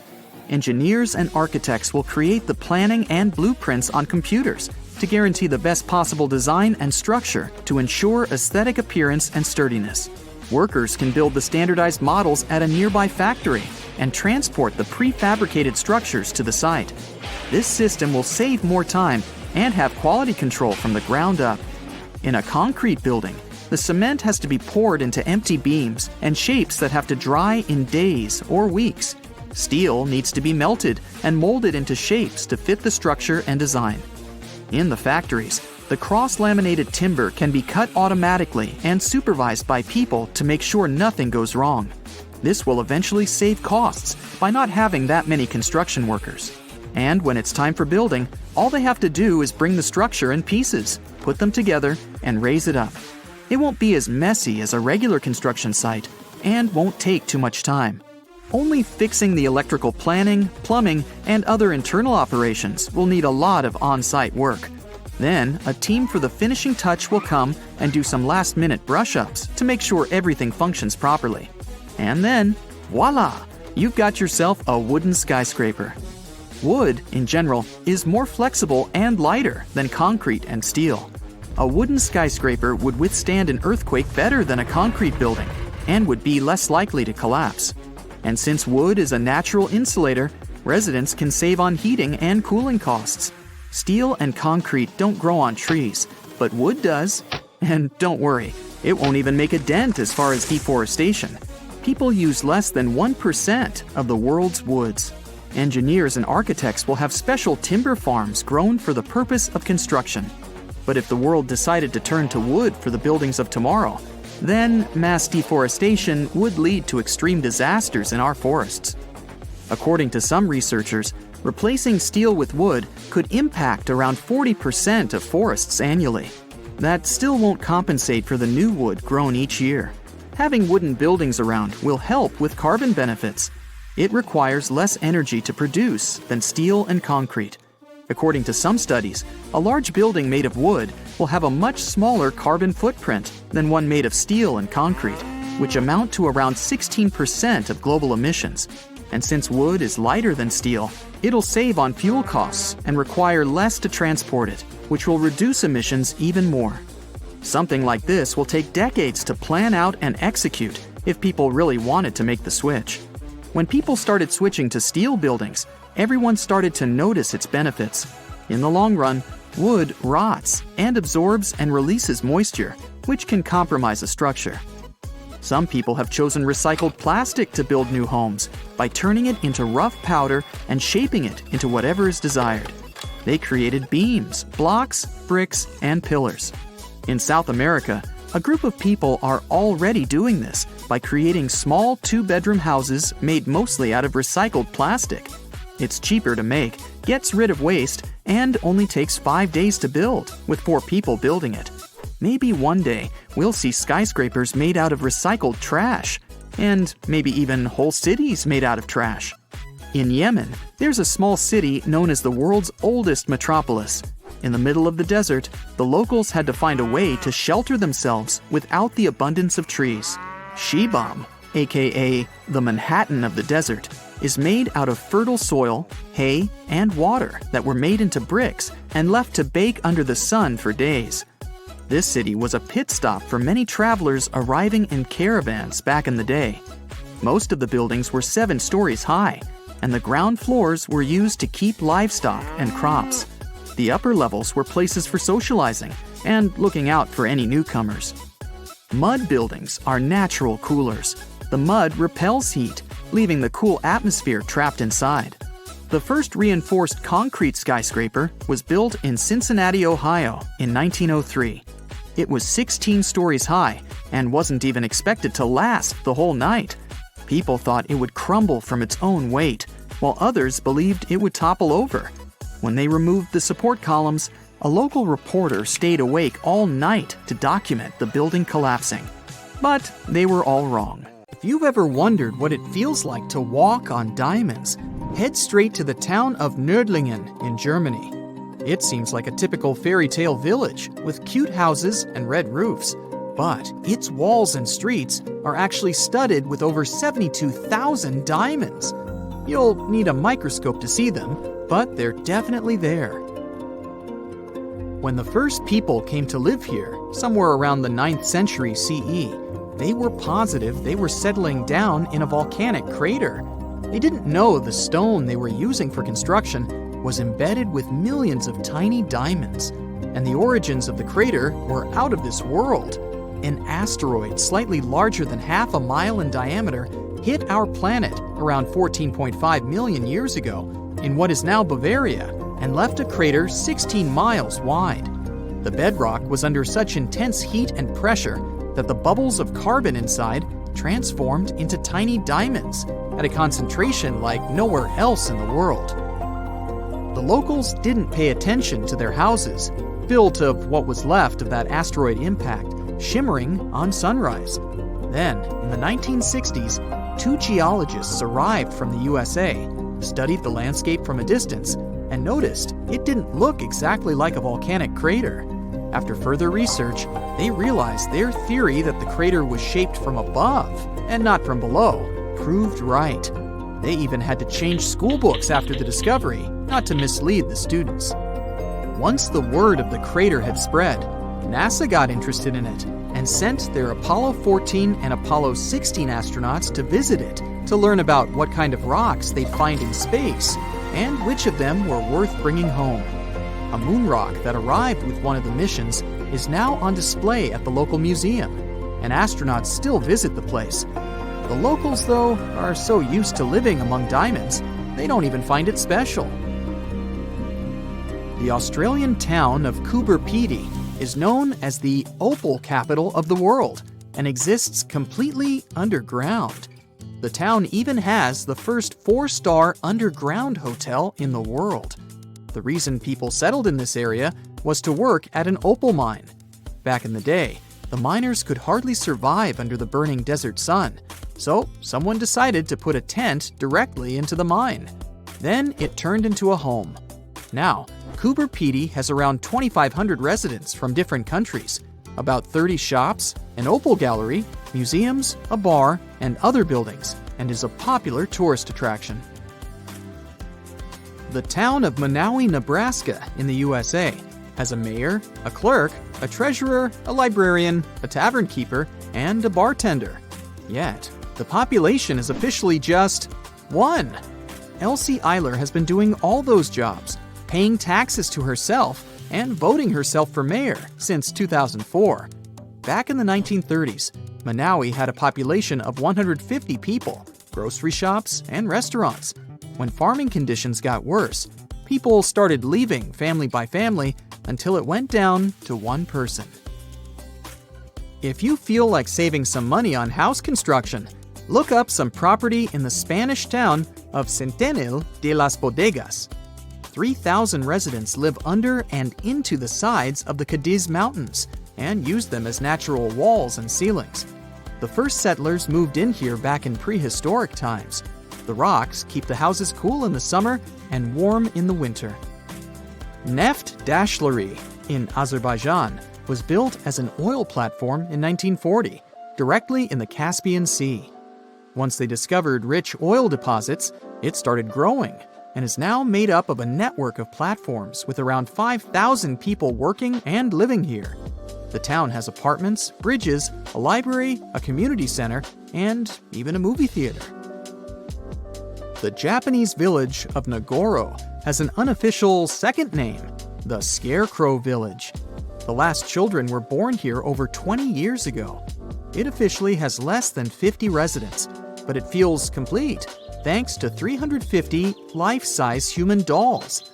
When a local lady came back here in 2000 to look after her aging father, she saw the empty streets, shops, and schools. To change that, she and her friends started making cute dolls to replace the residents. The entire town of Whittier, Alaska, lives under one roof of a 14-story building of a former barracks. That's around 220 people who live here all year round, plus all the shops, a police station, a post office, a hospital, and a church. The locals are mostly working in commercial fishing, recreation, and tourism, or for the state ferry and railroad. The idea behind having everyone and everything in one place is to save money on heating in the always cold climate and let the people do all their business inside. This way, they don't have to face the unbearably strong winds. There's a town in Svalbard, Norway called Longyearbyen, where the sun sets on October 25th and doesn't rise again for the next 4 months. When it rises again in spring, the locals gather on the step of an old hospital at 12:15 to welcome the sun and celebrate its return. Then, it doesn't set for over 4 months. It happens because of the way the Earth is tilted on its axis. The sun only rises and sets once each year at the North and South Poles. Longyearbyen is the northernmost town in the world, so it gets affected by that. Its residents occasionally see polar bears and reindeer in the streets and get around on snowmobiles. The Italian village of Viganella was built right at the bottom of a deep valley and on the wrong side of the mountains. They cast huge shadows and deprived the village of the sun for the entire winter. The locals used to live like that for centuries, until one engineer decided to build a large mirror high on the opposite slope of the mountain. It's operated by a computer and reflects light on the central square of Viganella for at least 6 hours a day during the darkest months. Santa Cruz del Islote in Colombia is one of the world's most crowded islands, with around 600 residents in a 2.5-acre area. Fishermen built this island on a coral platform over a century ago. They chose it because of its beautiful location and the absence of mosquitoes. The families of the original settlers were growing, and most of them never left the island. You'll only find people with 6 different last names living here. When the family needs extra space, they just add an extra floor to one of around 100 homes in town. Now it has a school, shops, a church, and 1 restaurant. There is no traffic, since the streets aren't wide enough for cars or trucks, and the distances are perfectly walkable. No one on the island locks their doors, because everyone knows each other, and there hasn't been a single crime. Another place where people don't lock their doors is the Shani Shingnapur village in India. In fact, local homes and even shops don't have front doors, keys, and locks, but locals never feel unsafe. Residents believe their village is under the protection of Lord Shani, who will punish anyone who tries to steal something. A legend says that around 300 years ago, after heavy rain and flooding, the locals found a huge rock. The same night, Lord Shani appeared in the dreams of the village head and promised to protect the village if they kept the rock in the village unsheltered. The deity would live on the rock and oversee the village. Once the first bank opened in the village, they added a glass entrance and a barely visible electromagnetic lock with a remote control to respect the tradition. If you're looking for the most relaxed place in the world, check out the Villages in Florida. You can't move here unless there is at least one person over 55 in your home. And you'd have to leave behind any family members under 19. The most popular means of transportation in the villages is a golf cart. There are all sorts of free fun activities for the residents, so it's far from boring. That's it for today. So hey, if you pacified your curiosity, then give the video a like and share it with your friends. Or if you want more, just click on these videos and stay on the bright side.